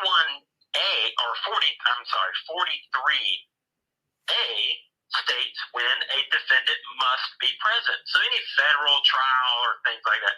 But 43B is when the defendant doesn't have to be present. And it's things like organizational type cases like the NRA being sued or Purdue Pharma, right? You're not going to have the entire company of Purdue Pharma in the courtroom. No, you're going to have the legal representation. But then it's if you're charged with misdemeanor offenses. Why? Because the federal court system deems misdemeanors not important enough to tie up precious, I'm using my special forces air quotations, you can't see them, precious court resources having a trial for misdemeanors, right? In fact, most people have never even heard of federal misdemeanors, but trust me, they exist. I'll show you. And so we filed this 43B2 notice. And what this says is that, one, I don't even have to be present at trial. But if I do want to be present at trial, I have the right to be present via video teleconference. So we filed this notice stating that I consent to waive my right to a jury trial. We requested a bench trial, putting the judge on the blame line for the verdict, and that we're waiving our right to appear in person and appear via video teleconference. Well, that's the federal rules of criminal procedure. But see, in the D.C. district, the little tiny 10 by 10 mile district of D.C., they have their own little rule. They've made their own little rule in violation of the 14th Amendment's Equal Protection Clause. And it says, well, the government gets the opportunity to oppose your right to choose how you proceed with your defense, right? And so, of course, the government opposes it. And so, therefore, that triggers us to file an emergency motion. And this emergency motion is requesting the judge to rule in our favor to support our video teleconference and our bench trial. So we filed that motion, and again, these motions are all posted. We're 100% transparent for you all to see, and you can see our arguments, and then you can see the government's response is all about Right, the jury Tina. needs to be able to see your demeanor and this and that. But see, the Federal Rules of Criminal Procedure they are come about through a panel of judges, a committee of judges that say this is why we have this rule. And the argument Amen, the government Tina. used for 43B was actually the argument for 43A. Why the judges on the panel that come up with these rules say you need to be present, and one of them is to be able to judge demeanor and things like that. But they intentionally left misdemeanors out of this. And yet this is exactly the argument, that the jury needs to be able to see Mr. Brown's demeanor. Except we didn't ask for a jury trial. We asked for a bench trial. Oh, So the yeah. judge says, well, could you clarify, are you opposing the bench trial? So if you read the government's response, almost their entire response is about whether or not my demeanor should be seen by the jury. But then the government says, oh, no, we're not opposing the bench trial. So it wipes out their entire response. Right. So as we're waiting for this emergency motion to be ruled, because of course the judge is on vacation, right? Because we have to rush the trial, but we have to take vacation before we rush the trial. So while the judge is on vacation and while we have a pending emergency motion to keep me at Citrus County Jail in Florida, Amen, Tina. I talked Amen. to my attorney on Wednesday night. She says, call me tomorrow at 8:30 in the morning, Thursday morning. Don't worry. There's been no ruling by the judge, so you will not be moved tonight. This is the last word we Oh, get wow. from my attorney. 3 hours later, they come and they move me. Jesus. Just after midnight, I pack up all 7 boxes of my discovery, approximately 30,000 pages of discovery, 6 terabytes of digital discovery, all of my trial notes, all of my property, and I'm whisked to a hallway to be sent on an airplane, Conair, to Oklahoma, where I have sat for the last 7 days. All right. Yes, So, Tina. with the emergency motion pending, a hearing is set for Tuesday, which was yesterday. Now, I demand to be present at all my hearings so that I can catch all these things. And so, of course, my attorney says, 10 o'clock tomorrow. All right. But that's Eastern time. Well, the people here in Oklahoma, as we would say in the South, bless their heart, apparently they don't understand that there's actual other time zones in the world, and so they get me at 9:55 Central Time, of which I explained, you do realize you're an hour late. And they're like, no, it says 10 o'clock in the email. When we get there, the Zoom says that it was clearly scheduled at 9 a.m. Central Time, which would be 10 a.m. Eastern Time, and so I missed that hearing. But no worries, in the hearing, of course, we're once again ruled against. And the judge himself says on the record, I need to see Mr. Brown's demeanor. Now remember, I'm facing 2 misdemeanor trespassing charges. So the judge needs to see my demeanor to whether or not I knowingly trespassed. And so he denies the motion, of which now we have filed a notice to appeal the ruling on the stay, and we have filed a notice to appeal the ruling on the emergency motion ruling. Now, don't forget, we had motion deadlines as well. So all of our motions were supposed to be submitted by Friday. Well, they moved me Wednesday night, Thursday morning. So I've not been able to review these motions. They've had to be submitted without my approval or even It's all right, reading them. Tina. Right? So this, again, is another violation of my Fifth Amendment right to due process and my Sixth Amendment right to the assistance of counsel. And they've also since made 2 additional discovery drops. Now, remember, we're within 15 days. Right now, I think we're within 10 days, 10 working days of trial.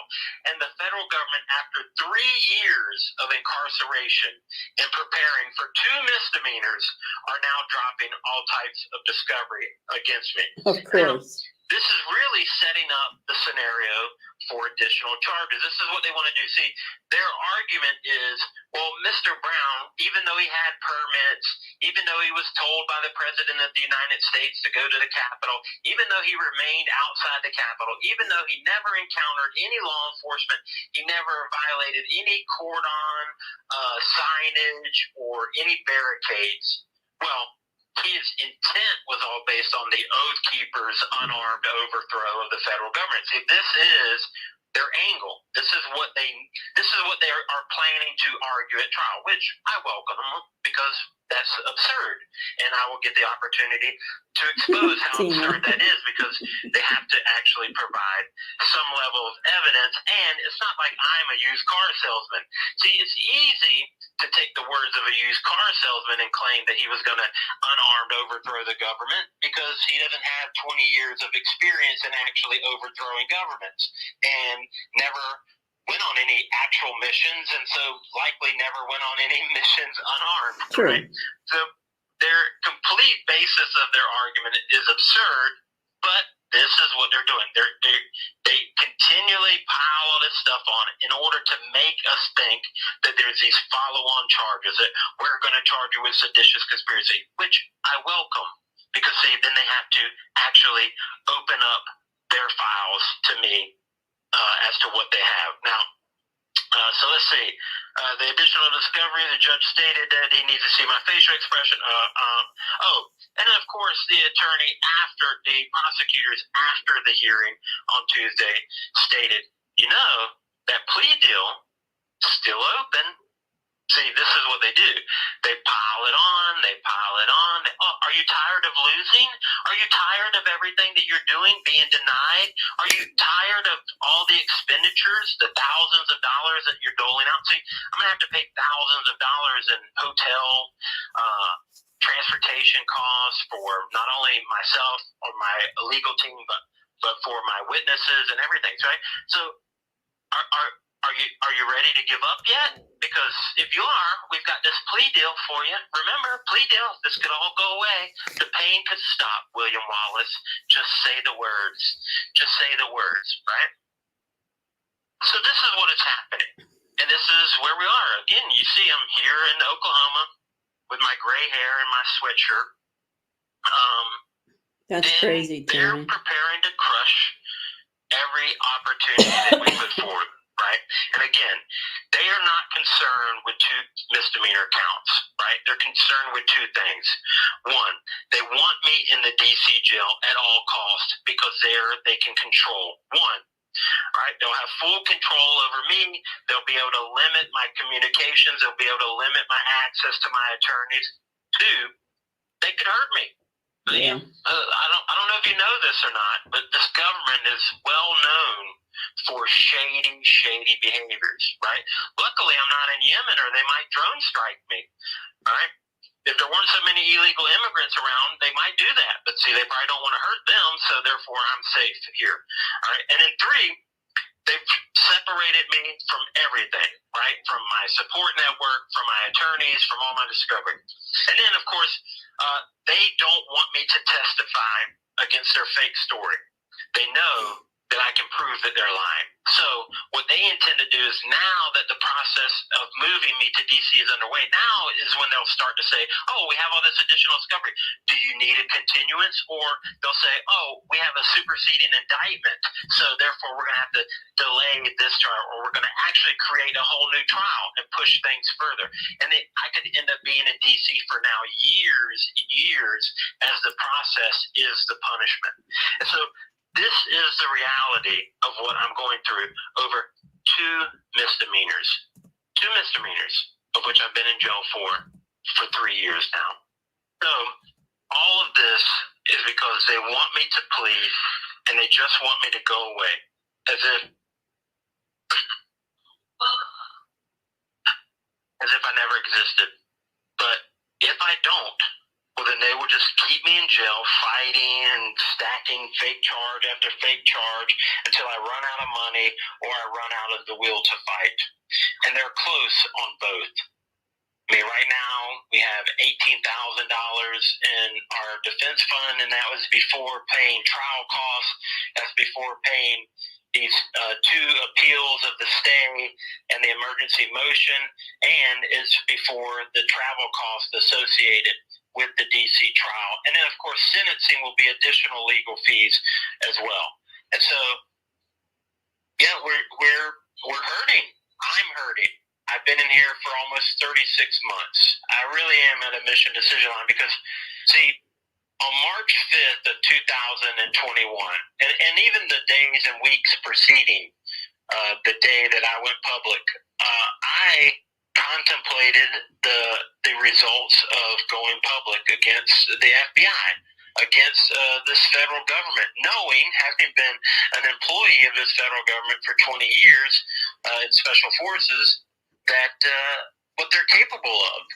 And it wasn't a struggle. I knew that I needed to do it, but I also struggled with what it would mean for me, what it would mean for my family, for my friends. And so that night, I literally cried to other Special Forces buddies of mine, because having to accept the fact of what I was involved in and knowing what I had to do, it bothered me. But I did so with the understanding that the American people, once they heard the truth and once they saw what this federal government was capable of and had engaged in, well, that they would stand up and they would not stand for it.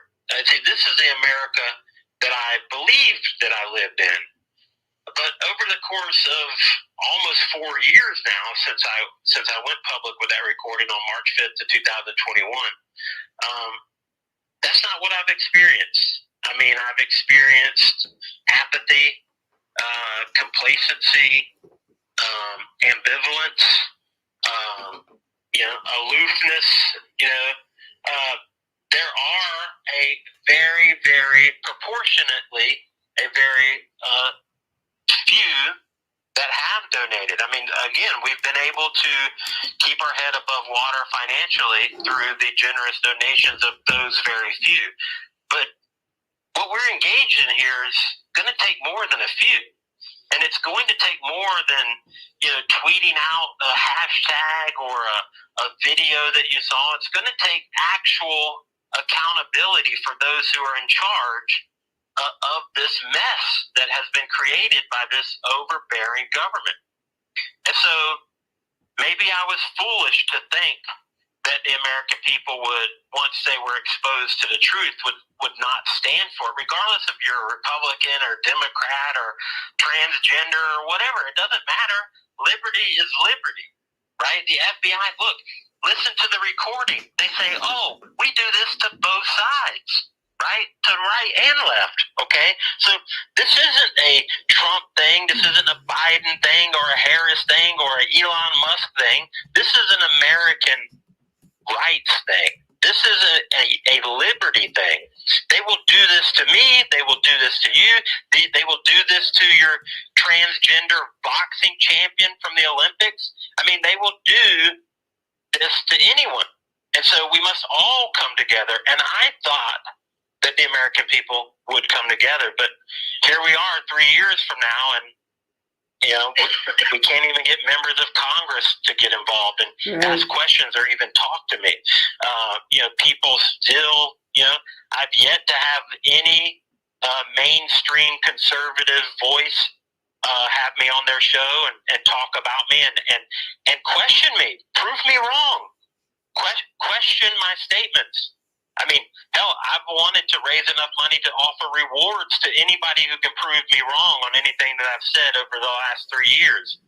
And yet, none of this has happened.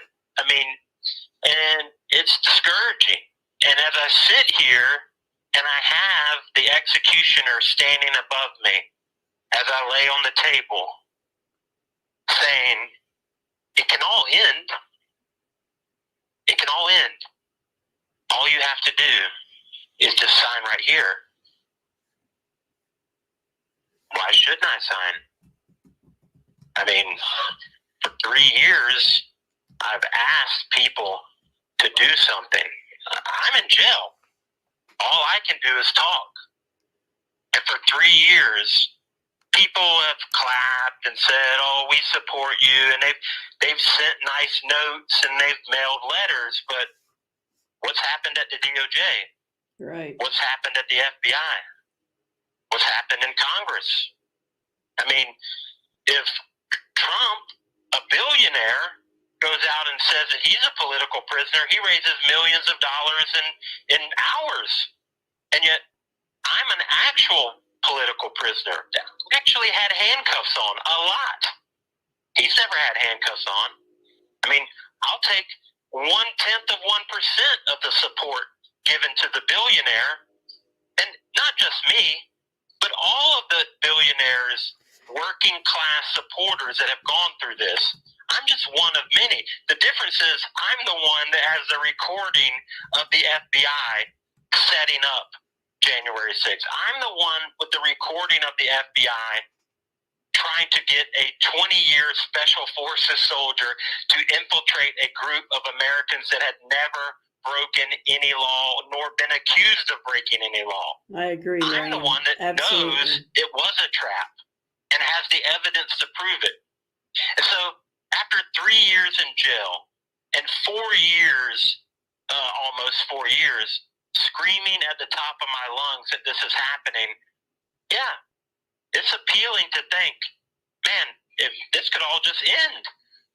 And I'm not saying that I'm going to accept a plea deal from the government, but I lay in my bed and I think, well, if nobody's going to do anything, I mean, if I was screaming on a mountaintop and there were hordes of Americans going to their congressional offices and demanding something be done about this rogue FBI and DOJ, well, then I would keep going. Because, see, my trials are just exposing the nonsense of this federal government, right? At my expense and the expense of those who have given to support our cause. And so if these things were happening, there'd be no doubt. There would be nothing that could stop me. I would be like a bull charging through the streets in Spain. And yet, that's not what's happening. I, in essence, am a billboard in the middle of the forest that no one sees, no one reads, and therefore no one is able to do anything. And so when I have a government that's saying, we're just going to continue to crush you until you quit, or you can just sign right here and it can all just stop and you can somewhat go about your merry way. Because the bottom line is, my Tampa case is no big deal. I'm sentenced to 87 months. It's going to get overturned on appeal. See, when you throw together a setup at the last minute, you make a lot of mistakes, and those mistakes come back to bite you. They just hoped that I wouldn't be able to appeal it, wouldn't be able to afford it, or would not be smart enough to follow through with my right to appeal. But even that process, I mean, I might not get resolution on that until February. And so what I'm saying is, I have to decide, is this fight worth fighting? Does anybody care? Am I just fighting a Pyrrhic victory, fighting for a Pyrrhic victory? Because, see, I know what the truth is. I don't need to prove to myself that the government did this. I don't need to prove to myself why they did it. I know why. That's the reason why I came forward. I'm doing this for an American people that seem to not really have much of a concern about their own liberties, that aren't even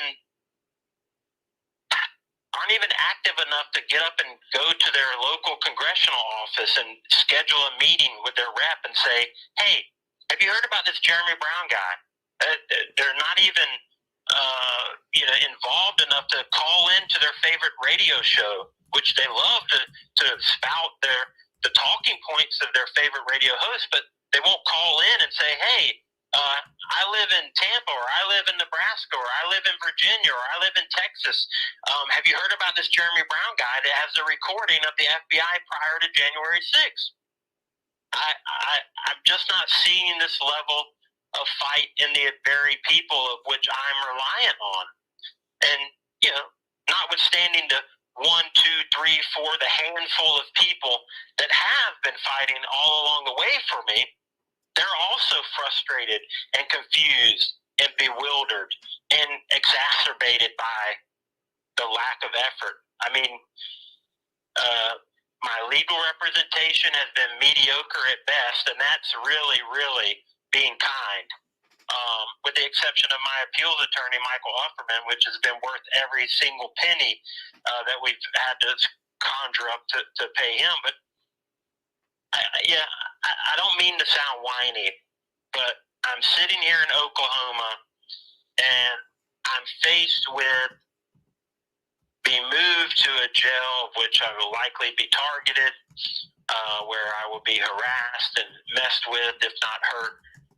And, you can say whatever you want to say. Oh, that's ridiculous. Okay, well, you're welcome to come down here and offer yourself up to swap out with me and prove me wrong.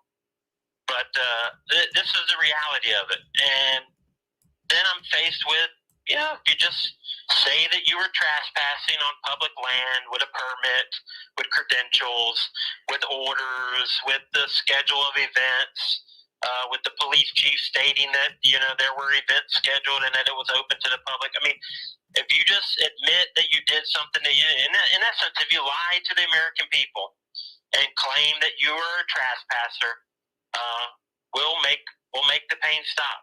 And so I guess this is just my last plea to you as fellow Americans, that what's going to happen to me in the coming days, weeks, and years is a direct result of what you guys all do, what you guys allow.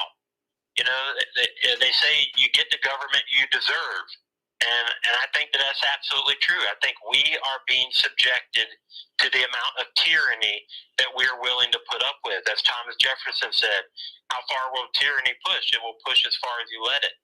And so, I guess this is just my last ditch plea.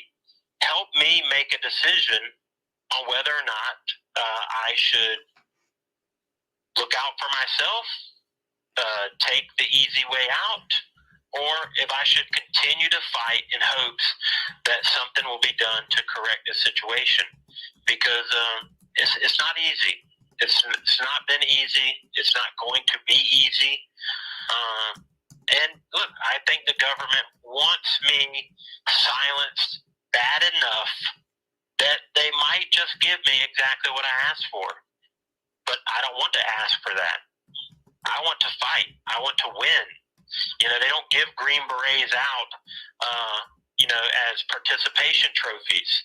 They give them out to guys that don't quit, that always find a way to win, right? Always find a way to win. And, that's my mentality, but also I have to, I don't want to spend 20 years in prison on principle. This is what I'm facing. And so I wanted to take this time and let you know that we are approaching a critical point in this journey for me, and I really, really need your help. So if you see this video, please pass it along to your friends. Don't think that you can post it on Facebook. They're not going to allow you. X isn't going to put it on a thumb drive and put it in the mail, right? And have a party. Invite your friends over for some Little Caesars pizza and watch it on the big screen.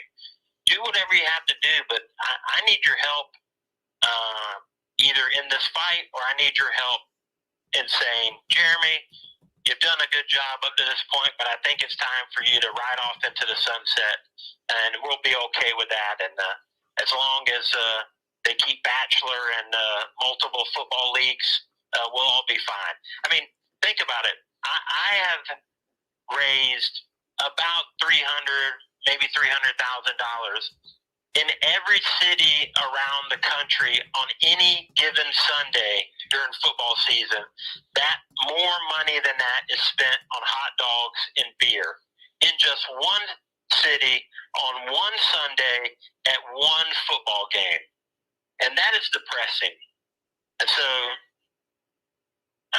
think about that as you think about me here in Oklahoma City getting ready to go to DC jail. And, if you guys say fight, then that's what I'll do, because that's what I swore to do when I took the oath. But if you guys are ready to just, mail it in, phone it in, tweet it in, let me know, and I will do what I can to get back to my life. So this is Jeremy Brown, political prisoner of a war that nobody realizes that we're in, signing off here from the Grady County Jail. Thank you.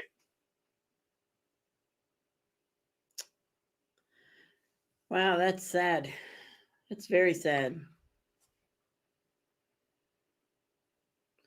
That's all they're doing is, but he's got misdemeanors. Come on, all of them. They're doing it to every single one of them. And what bothers me is the Republicans. Why aren't they doing something? Why isn't the Supreme Court doing something? I don't know how the government works, but can you not take this to the Supreme Court and say, hey, look here, look what they're doing to these guys. Is this okay? Ever seen a military monocular lens that can zoom in on objects miles away? You're about to. Dude, you got to hear about this thing. It's like having the eyes of a hawk in your pocket. I'm so trying there's to turn this off. So I just don't understand it. I don't.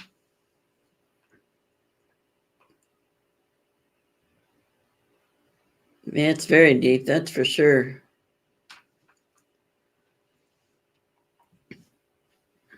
And the thing that scares me, and it's true, is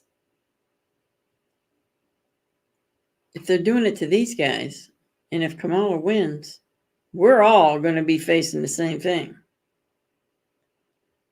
So I'm prepared for it. Yeah, I'm prepared.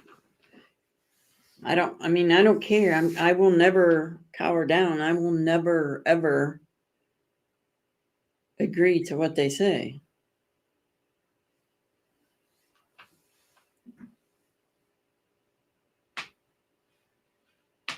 This could all end real easy.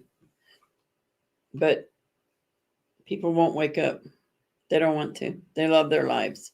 They think everything's peachy cream. They have no idea. And they don't want to.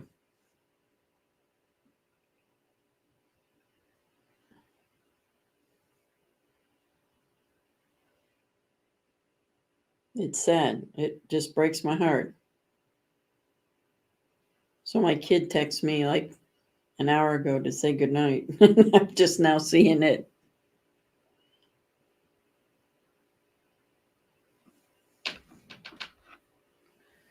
Yes, they sure will, Tammy. They absolutely will.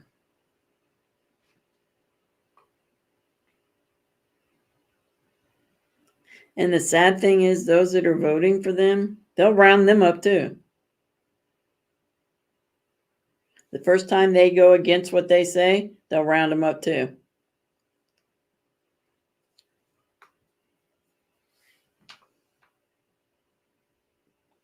Sad, sad.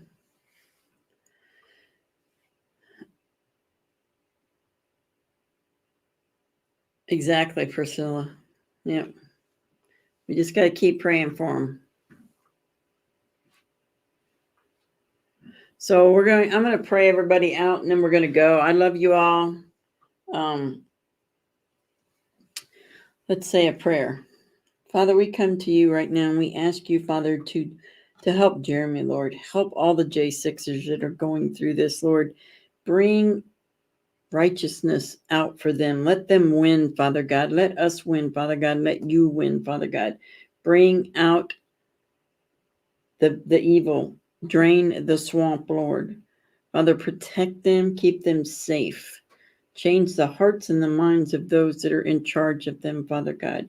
Change the hearts and the minds of those in D.C., Lord. We just ask you to protect our J6ers and their families, Lord. I don't know what else to ask for, Lord, except to protect them and keep them safe and keep them strong, Lord, so that they can continue to hold on, Lord. I pray that our government starts hearing their words, hearing their stories, and things change, Father God, and that the evil ones will be the ones that will pay the price, not the innocent, Lord.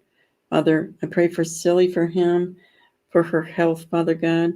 I pray for Val, Lord, that you will continue to Calm her heart, Lord. She has been through so much, Father. I pray for anyone who is feeling down tonight. I pray for anyone who needs you, Lord. I pray that they open up their mouth and they ask you, Lord, to come into their lives so that they can feel your presence, they can feel your love, and they will know that you are real, Lord, just as we do. So I ask, Lord, that when we leave here tonight, that every single person in this room, in this chat, Father God, feels your presence tonight and they sleep well. In Jesus' name I pray. Amen.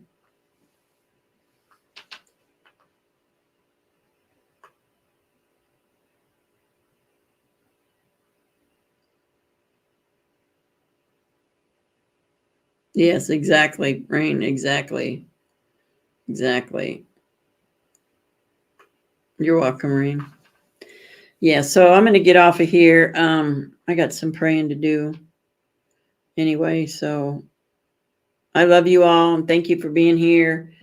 God bless you. I will see you all tomorrow at the corner. Oh, and tomorrow night for game night. Whoop, whoop. So I love you. God bless you. Stay safe. Smile at a stranger. Write a J6er. And always, always be kind. God bless you all. Sweet dreams. Good night. You're welcome, Tammy. Gator out. Oh, I always do that.